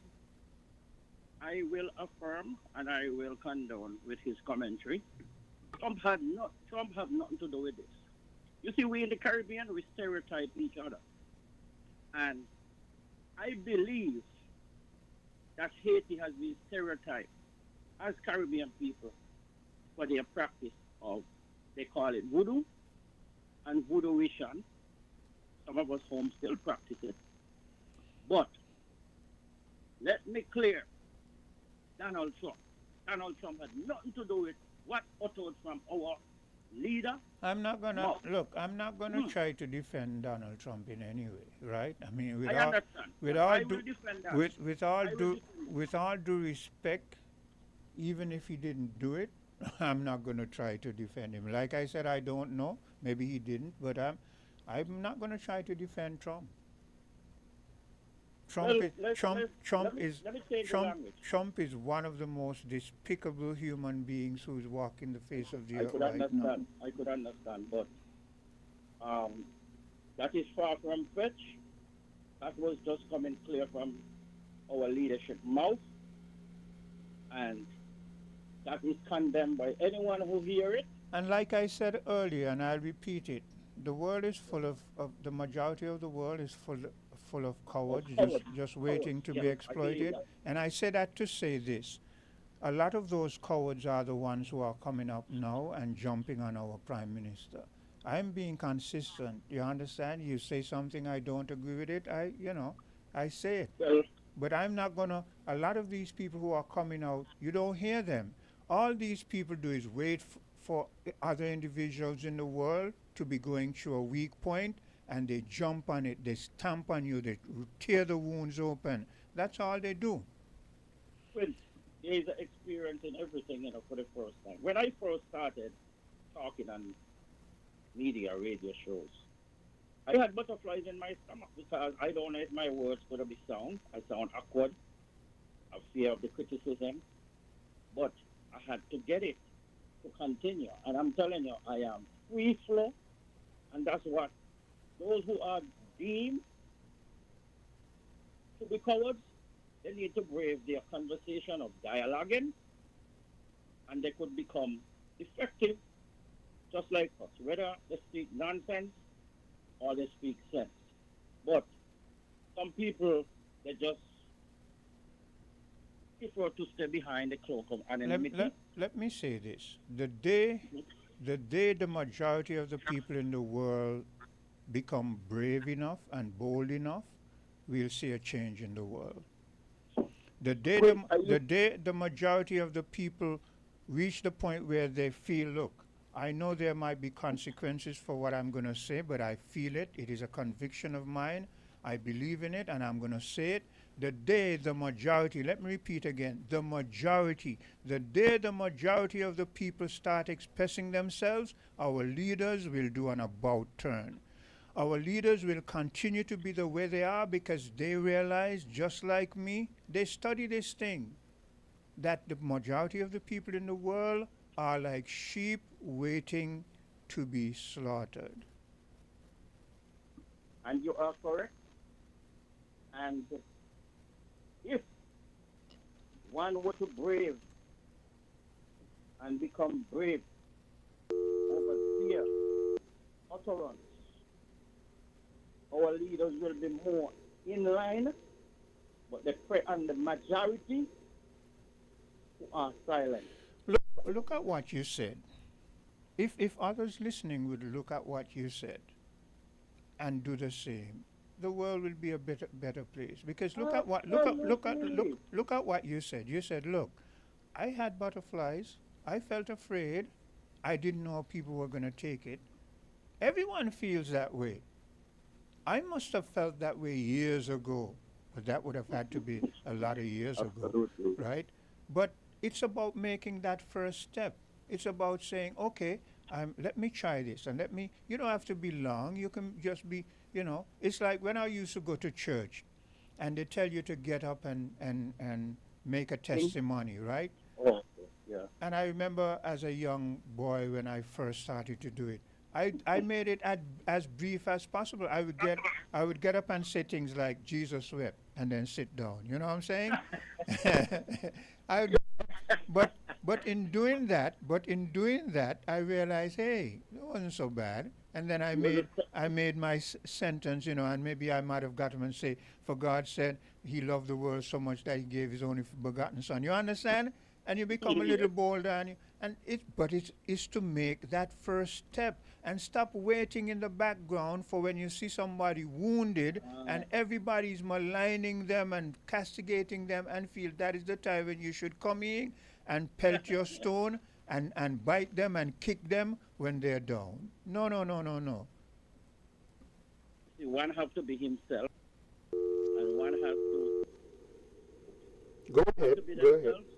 And one have to be focused, whether you talk nonsense, like you say again, because, hey, probably everything I've said on the radio, the media, people will say you're talking nonsense, BS.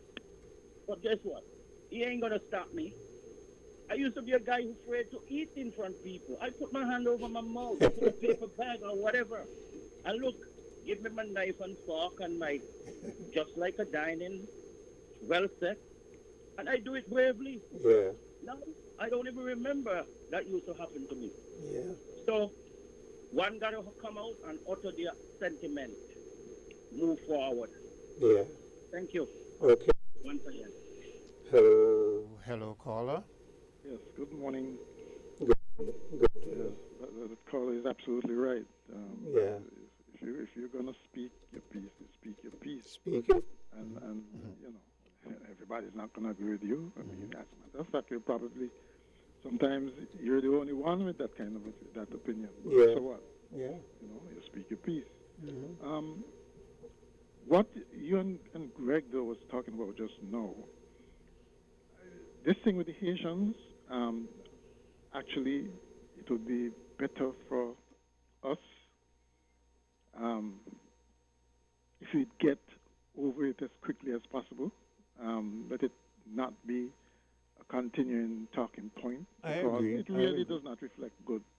That is why I said, that is why I was a bit hard when I said, all of you who are cowards and waiting for when somebody is down to come and kick and throw your stones. You know what I'm saying? No.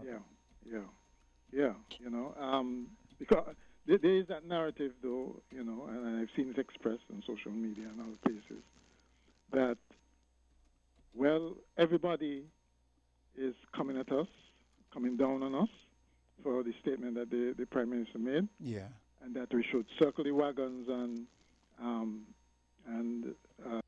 defensive,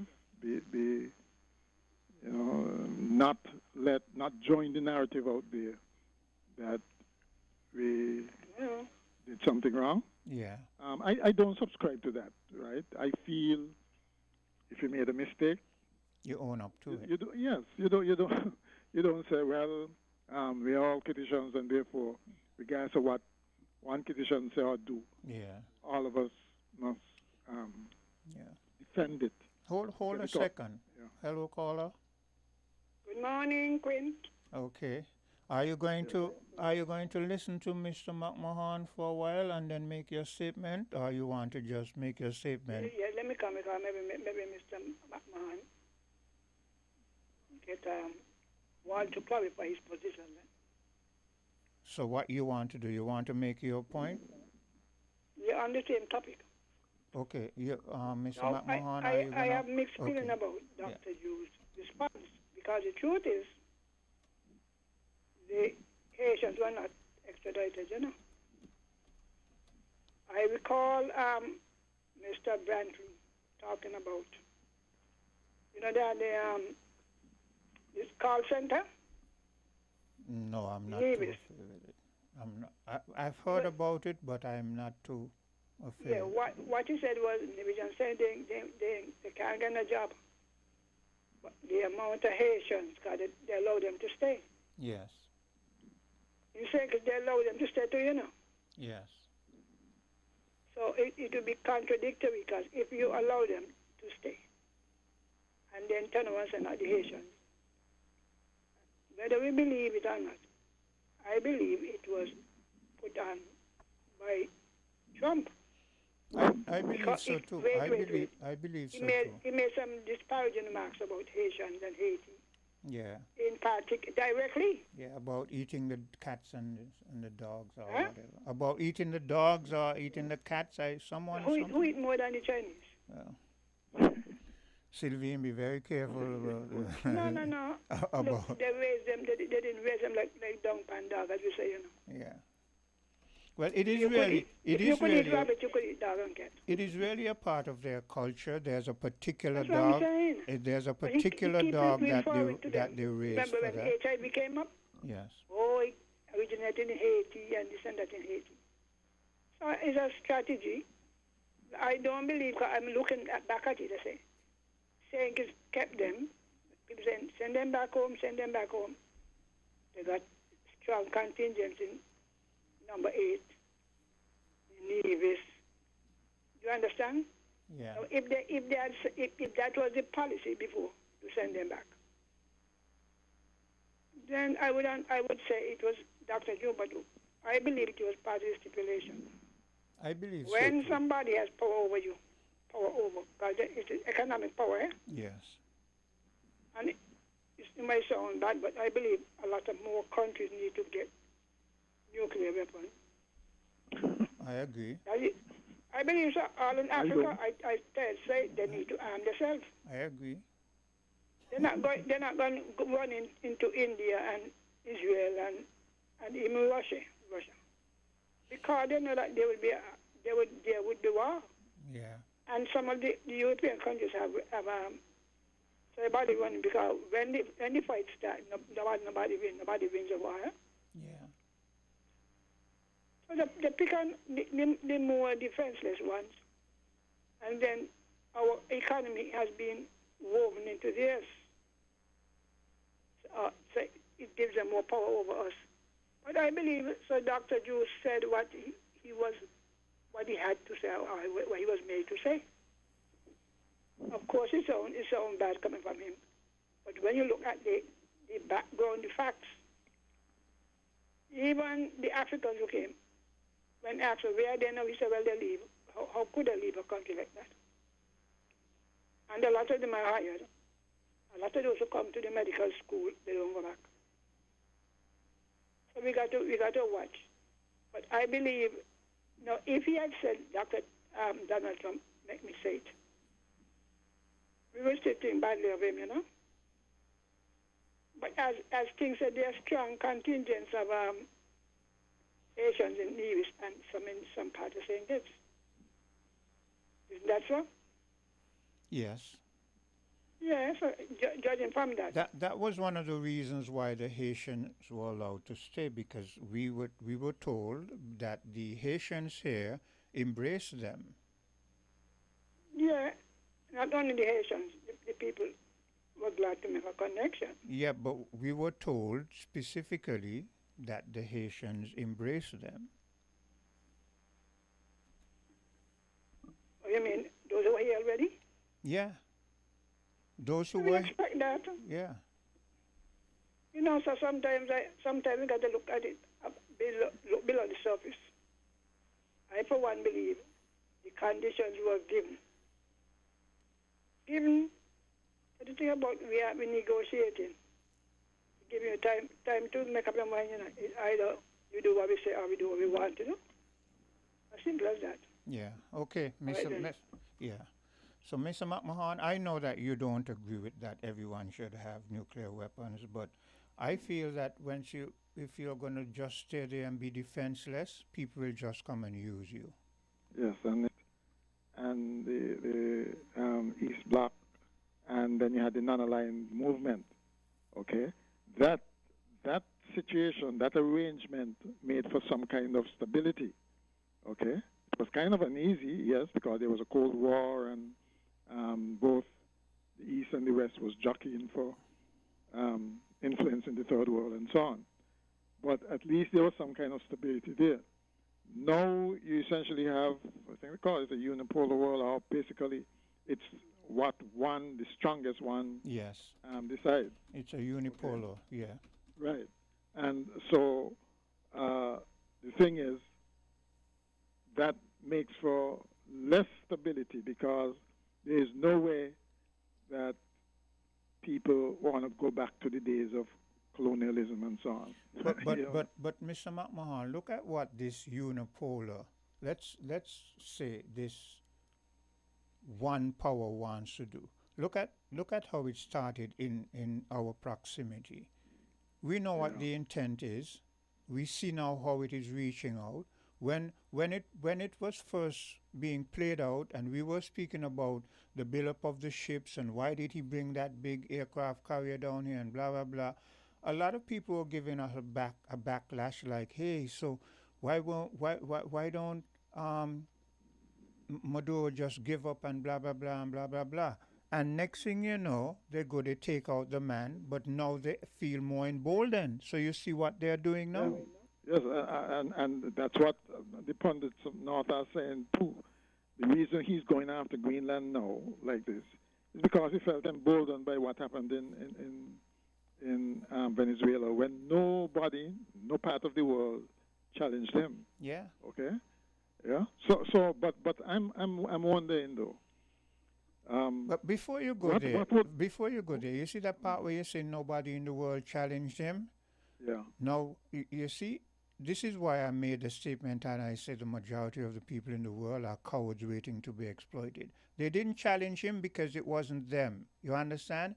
Do what we want with them. But now that it's hitting now, and Europe is, you hear now, oh, the EU and NATO and, you know? Yes. Yeah. Well, it's the classic case of, you went for after one group, and because you weren't part of the group, you just stood silent, and when it came for you, nobody was there to defend you. That's it. But you seem to agree with Mrs. Henry that the Prime Minister was essentially told by the Trump administration not to accept Haitian. Why would you do that? Why do you think they would do that, though?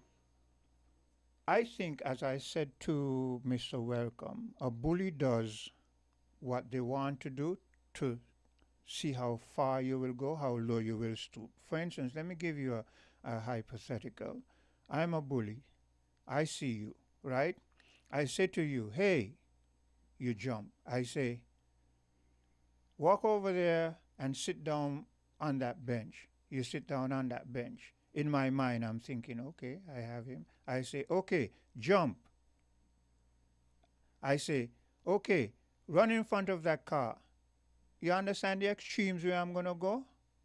Simply because I want to test you. I don't in my mind feel that you're... Or simply because you can. That's it. I don't feel in my mind that you might jump in front of the car. But remember, I'm on a high now, you know. My adrenaline is flowing. I feel like I'm intoxicated by the fact that it's a power trip for me. So I say, run in front of that car. I don't expect you to do it. So when you don't do it, I beat you up. Well, well, you know something? We could extend that into something a lot more nefarious, a lot more, gunboat diplomacy type of thing in saying that the U.S. knew that Prime Minister Jew would be taking over the chairmanship of CARICOM when they were negotiating, in inverted commas, Yes. this thing. I thought about and that. Decided that we shall make an example of him. Yes. Or weaken CARICOM by weakening the leader, supposedly leader of CARICOM, at least in this particular moment, because obviously they don't want us to speak with one voice. No. Right? So yes, that could be, I mean, that's stretching it a bit, yes, but you have... To me, that isn't stretching it, you know. I thought about that, but not everything I think about I put out there, you know, because I'm not sure. I watch to see how things play out. But if you think about it, that has merit.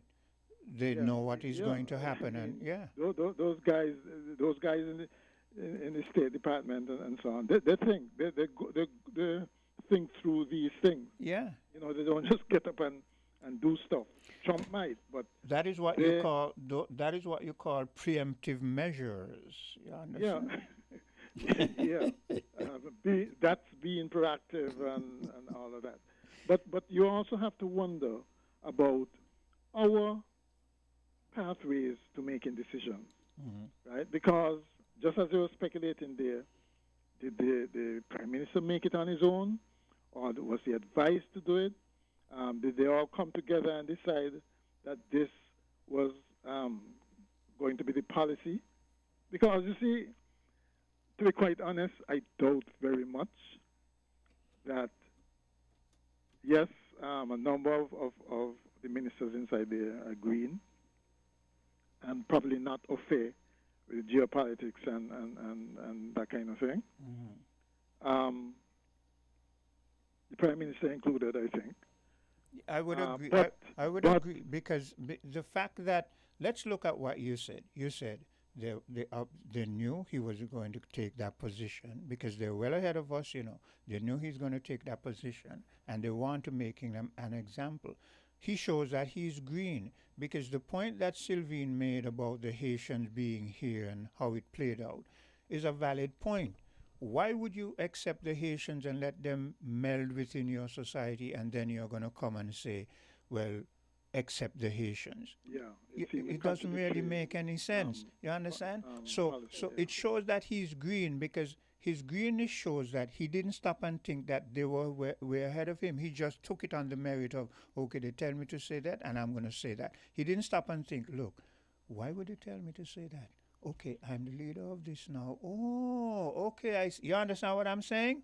Yeah. Yeah. You know, they always do that. They go after the leaders, you know. They always make an example of them. Yes. But at the same time, even though the cabinet, most of the cabinet is green, I doubt very much, and this is, I mean, people have been speculating, that Douglas and to some extent Brantley, who one is now foreign minister, one was a foreign minister. Yes. Both very experienced in these things. Yeah. Would have some knowledge of how the State Department and most how definitely policies are made in the States and so on. Most definitely. You would think that they would not have made a mistake like this. But who said they made a mistake? I'm hearing, I don't know if it's how much merit it has, but I'm hearing that the Minister of Foreign Affairs, it is alleged that he made certain statements that he think that what Jew said was wrong, and so on and so forth. So why he's a part of the cabinet, he's part of the party, why would he make such a statement? It goes back to the infighting that's going on. Mark Brantley again. Well, it might not be infighting. The infighting, you know, what it might be. Remember, if it's one sure thing all politicians have is an ego, and he may not want to be associated with something that seems so amateurish as this, okay? So it might just be that, okay, and have nothing to do with right? But if I think they would have foreseen the repercussions, and unlike the Prime Minister, they would have foreseen Haitians, because obviously all of them, Dominicus for one, didn't said they didn't mind receiving Haitians. So it suggests, I don't know, it's a lot of speculation. We don't know for sure how this played out. But what I'm concerned about is how decisions like these, important decisions like these, are made in the current administration. Is it a one-man show? Is it everybody do as they like? Mr. McMahon, Mr. McMahon, reflect on the statement that you made. You said that the majority of them are green. The two experienced ones are Mr. Denzel Douglas and Mark Brantley. Okay. Don't you think that those two experienced ones would give advice? And if they give advice, the question is, would that advice be adhered to? Would that advice be taken? Well, it's a matter of trust too. I mean, if you feel that you have to be looking over your shoulder and you have to take what is being what advice is given with a grain of salt, you expect that would happen. I mean, so it's a matter of trust. Okay, if the Prime Minister trusted Denzel Douglas and his judgment and his judgment and experience and so on, I think he would have taken it. But if you don't trust it, right, then you go to people who you feel are trustworthy, which is your inner circle. And unfortunately, if they are not affair with these things, they're going to give you bad advice. Mr. McMahon, so that's a possibility of what might have happened. But don't you think, I hear what you're saying, and I'm not going to say I disagree with what you're saying, but, I mean, I'm puzzled when it comes to the Labour Party, because when they were running before coming up to the election, I had the impression that Drew admired and respected Dr. Denzel Douglas. I had that impression. He would refer to him. I remember on a number of occasions he referred. I remember even in Parliament he addressed Mr. Denzel Douglas to speak on an issue, and Mr. Denzel Douglas didn't take him up on it. So I've kind of tried to read between those lines. But what puzzles me is that if it is that you admire someone, right, why is it that I continuously hear from people who seem to be afraid with how the party is run that there's an infighting going on? I'm hearing that, right? And you know, Mr. McMahon, because I think on these things you are more versed than I am. You know that there is a kind of infighting that can go on in a party that is subliminal. It is not out there for everybody to see, but it's an undermining of each other in a sort of a technical way. Right. Yes, that is true. And bear in mind, too, that Jews take over the Labour Party, leadership of the Labour Party, was not particularly smooth. That's what I hear. It wasn't, right? And not only that, there is, in fact, a faction that is absolutely loyal to Douglas. Yeah. Still. Yeah. And Joe didn't have time, I think, to consolidate his grip, his hold on the party. But when I look at the party as it is right now, sometimes I try to, in a sort of a diplomatic way, say to Mr. Jew, our leader, that there are certain things that he should do. And if he had done them, I think he would have been in a firmer stead. But he's in a position where, if you look at the party, it seems to me, I mean, when I look at it, it seems to me that the people in the party are more likely to be aligned with Denzel Douglas than him, you know. If you look at, for instance, the Governor General, I would like to think that she would lean towards Denzel Douglas. If you look at the one in number 1, I would also think that he would lean towards Denzel Douglas because he was Denzel Douglas's deputy, you understand? And they were together before the Number party. one? Yes. Print. Yeah. But in number one, you mean Jeffrey Hanley? Yes. And where was number three? Number three. Who is in number three? Conrays. I would like to think that Conrays would lean towards Denzel Or were Douglas there two? too. Were there two deputies? I can't remember, to be quite honest. The question is not whether there were two deputies. I'm trying to do a mathematical assessment of who leans more towards Denzel Douglas. If you remember, Conrays said, "Wherever the leader goes, I will follow." You know, after there having been, we hear from the inside thing that there was a point when he was kind of against, but then he came out and he made that statement. Okay, so there's the Governor General, there's number one, there's number three, right? Who else? Number two. I think number two might be with the PM, but I'm not too sure. But you see, the thing is, I remember that Dr. Drew might have disaffected a number of Labour Party supporters. Hold a second, because what his name is there, and he wants to interject. Yeah. Are you going to be on the same vein as us? Yes, me bringing in something totally thing, but coming from a different angle, but dealing with the same issue. Yeah, but I want on this that you use your brain and you could put your angle to it, but I want a lot of the times, because your input is very good, and I want you to sometimes follow what we are saying and add to it in a way that, like I said, you're going to. That is why I'm going to deal with it from a different angle. Okay, so go ahead. For the same issue. Yeah. Right. Now, remember when the Africans and the Haitians came here, right? I got the distinct impression that the government was willing and was going to deport them. And there were people who were calling in who were backing that action. But by the grace and spirit of Jesus Christ, I, among others, called in and took the opposite position and said, hey, no, let them stay here. Let them stay here. You know?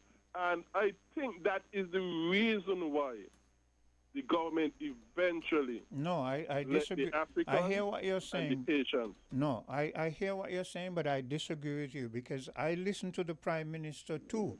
And even when he was speaking, maybe Mr. McMahon could tell me whether he's here or not, but when the Prime Minister spoke, you could read between the line and you could hear that he had some sympathies, right? Because I tend to not just hear words, I watch body language, I listen to, certain other things.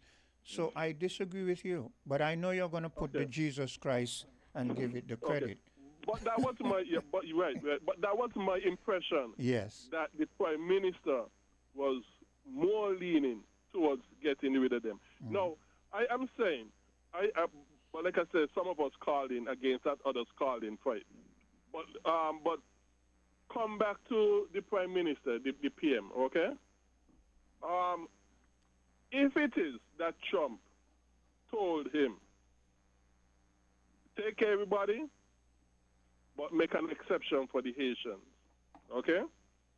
And he came to us and said, instead of saying Trump told me to make an exception for the Haitians, but I should take everybody else. Instead of him saying that, when he came to us and said, oh, it is for national security, that means he is a big coward and should resign. No, but I immediately. disagree with you again here. He wouldn't have been. Couldn't have Trump said You're crazy. That would have been the worst thing he could have done. You understand? It would have been the truth. Yeah, but no, he couldn't have said that. No. And hold on. And if Douglas, when he spoke out, if he knew that the reason why the Prime Minister made that decision is because of what Trump told him, and he come instead and putting it as though it is Dr. Drew who made that decision himself, and he's disagreeing with it, and you know that ain't the truth, and you know your leader was pressured by Trump to make that decision, but you put it over in a different way. I think it too should resign because Quint, if me and you is on the same team and me and you got our big differences, but I know you did something because you were pressured by someone else, okay? No matter how much I am against you, okay? I'm going to tell the truth and say, hey, Quint, my leader, did not make this decision on your own. It is Trump who forced him to make the decision, rather than put it towards the you made the decision on your own, so I could undermine you even more. But I think the whole but thing would be a nasty thing. Okay, go ahead, Mr. McMahon. Could it be too that the foreign minister was put out there with his statement to soften the prime minister's harsh statement? In other words, it could be that when the mistake was, when they really thought about it after, they realized that they had to do some form of damage control, and bringing the foreign minister out there to say what he did kind of softened what the prime minister said. Because you see, I was going to say it before, Greg. But like Greg is trying to say in the background, I didn't read the statement, I didn't see it, but from what I'm hearing, it didn't soften what the prime minister said. It didn't soften it. It undermined him even more. Yeah, that's what I'm hearing. No, to me, the statement was basically saying, referring to the Haitians in a very good light, and reestablishing our solidarity with them. It wasn't that he came out and said the prime minister was wrong to do what he did, to say what he did about the Haitians, or that anybody pressured him on. Mr. McMahon, yeah. You know that Mr. Denzel Douglas is a very shrewd politician. Yes. You know that. The man does things in a way that the average person will see it one way, but he knows what his intentions are. Let's not underestimate the man. It's like, to some extent, what we do with Trump, Trump might come across as a buffoon sometime, but Trump knows what he wants, Yeah, exactly. And that's what I'm saying. And if we're going to speculate, since none of us know for sure, when you speculate, we should look at all the possibilities. And I'm saying that contrary to what we may think, yes, there may be an underhand motive in what he did, but there could also have been a decision made to maybe he belatedly went to the foreign minister for an opinion on this, and it was decided that this was the approach to soften the blow. And before Greg intervened, I was going to say one of the reasons for the disaffection, I think, in the Labour Party is the fact that the Prime Minister chose, because of the fact that he just had a one-seat majority, and he didn't have time to consolidate power in the Labour Party before he had the election in 2022,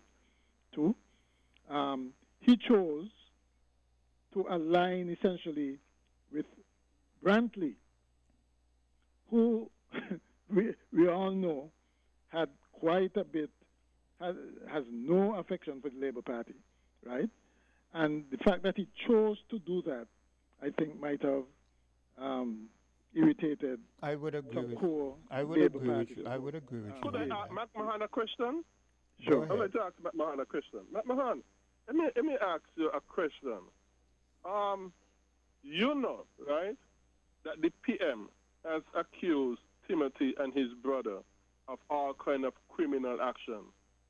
How do you think it would fare with the present government if elections are called and they have not taken Timothy and his brother to court? Obviously, people will be very cynical, and we've discussed this before. We said that it seems as if there's some kind of collusion among this crop of politicians that we have, which is a good reason for all of them to exit the scene. Yeah. That they protect each other. Yeah. Because, look, listen, after the last election, we were sure that Timothy Harris and company would be held to account Not me. for all the wrongs that were said to have been done. Not me. I was not. You weren't? No, I felt. Look, I feel that they are all the same. You know, like I said, not everything I think I express. You know what I'm saying? Yeah.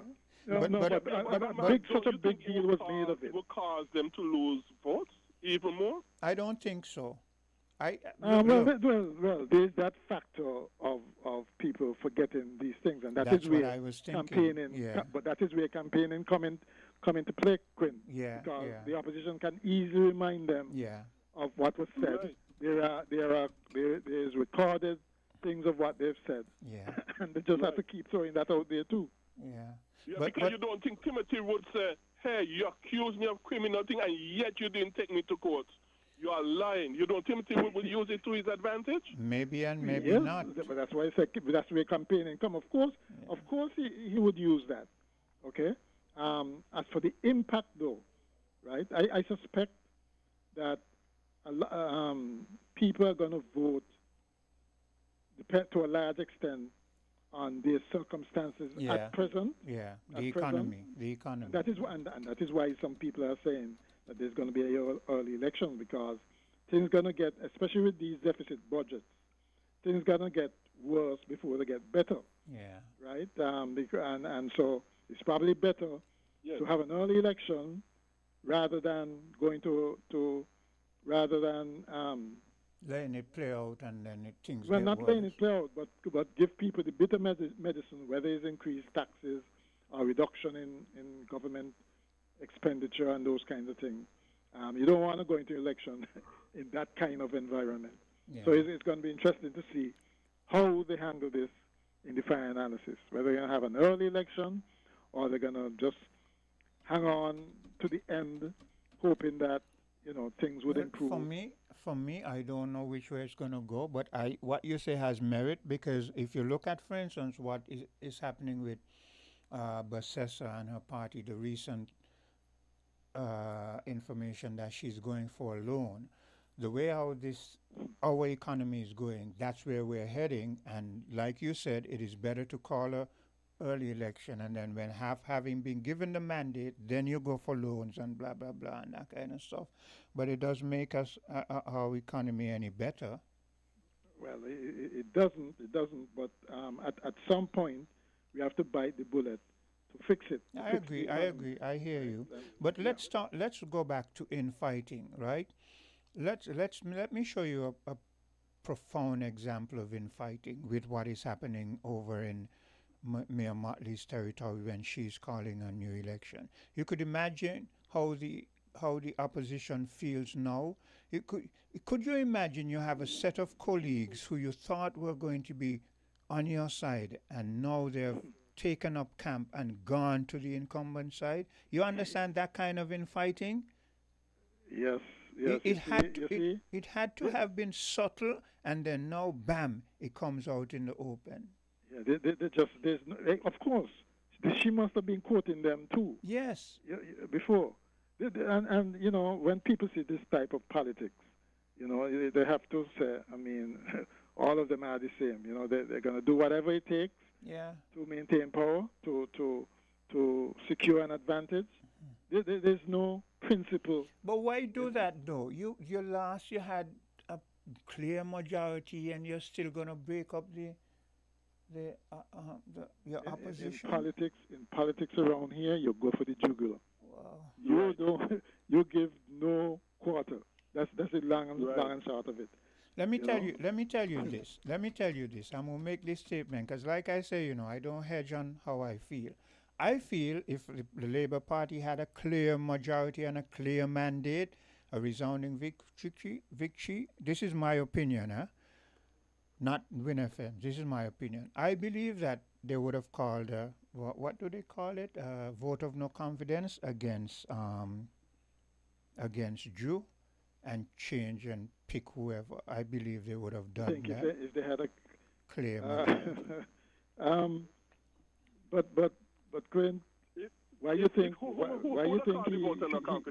opted to go? Hold a minute, Mr. McMahon. Why you asking, Greg? No, who are you saying would have called the vote of no confidence? The if they had Labour, declared the Labour majority? Party, the Labour Yeah, Party. in St. Kitts, not well, Barbados. the vote of no confidence, that would be calling something in Parliament, isn't it? Yes. I think if they had a clear majority, I think this is what would have happened. They would have gone to the Governor General and put up somebody else to be the leader rather than go in Parliament. Because But remember, remember Unity tried to do that, yeah, and it didn't work. The Governor General himself, stood up against that. So no, they would have had to call that vote of no confidence, and it would have gone through the process, and Yeah, there was no shortcut in that. No shortcutting. Right? Yeah, and I was saying that is why. If you're the leading party and you got the majority, you could just go to That's the Prime what Minister. people think, but no, it doesn't work like that. No. Well, you see, because the Prime Minister have two choices. If he feels that he's lost support, call an election, or the parliamentarians, right? The parliamentarians get a vote of no confidence, and the Prime Minister then have two choices: either he resigns or call an election. Yeah. Right. So those are the choices, I think. Yeah. But I think that is because it has a razor-thin majority. Yes. The Labour Party has a razor-thin majority of one seat that Drew decided to form an alliance, pretty much an alliance Nevis, with Brantley, who had three. I would agree with you on that too. Yeah. It has merit. It was almost a case of self-preservation on his part. The thing is, it has not gone down well, I think, with all segments of the Labour Party, and that is why I think they're probably still a bit uneasy with the relationship with Brantley. I mean, and especially people who are democratically inclined. It is not a good situation to be essentially having the opposition leader. Yeah, okay. The opposition leader in a situation like that. Yeah. Right. It's just like as you just said with Motley. It's almost usurping. Yes. Democracy. Yeah. When you go after the opposition like that. Yeah. With the intent that to weaken it. Because in a parliamentary democracy, the opposition has an important role to play. Yeah. Well, that's it for today. All right, then. Well, you have a good day. Same to you, and thanks as usual for your input. Sure. Yeah, Right. and people might wonder why I might tell certain individuals to cut it short, but yet still I keep these prolonged talk with Mr. McMahon and certain other individuals. It's because if I feel that we're able to have a conversation that enlightens, then I work there. But if it is a redundant thing, if it is where individual come and regurgitates the same thing over and over and over, then I will stem it and say, well, okay, the next time you call and you're going to regurgitate that, then be brief on that. But you see how when we speak, it goes from here to there. You never know where it might go. And that is what good conversations are about. So there is it. I had some clips I wanted to play, didn't get to play them, but no, callers always take precedence. So those clips will have to go for another time. Thank you for being there. And do continue to enjoy the rest of your day. We're different. We're 98.9. 98.9. Win FM. This Christmas, add postpaid for a festive win-win. We're gifting you a 50-inch smart TV or a $400 Amazon gift card. When you add a Flow postpaid mobile plan to your home internet, you can celebrate the most wonderful time of the year with a big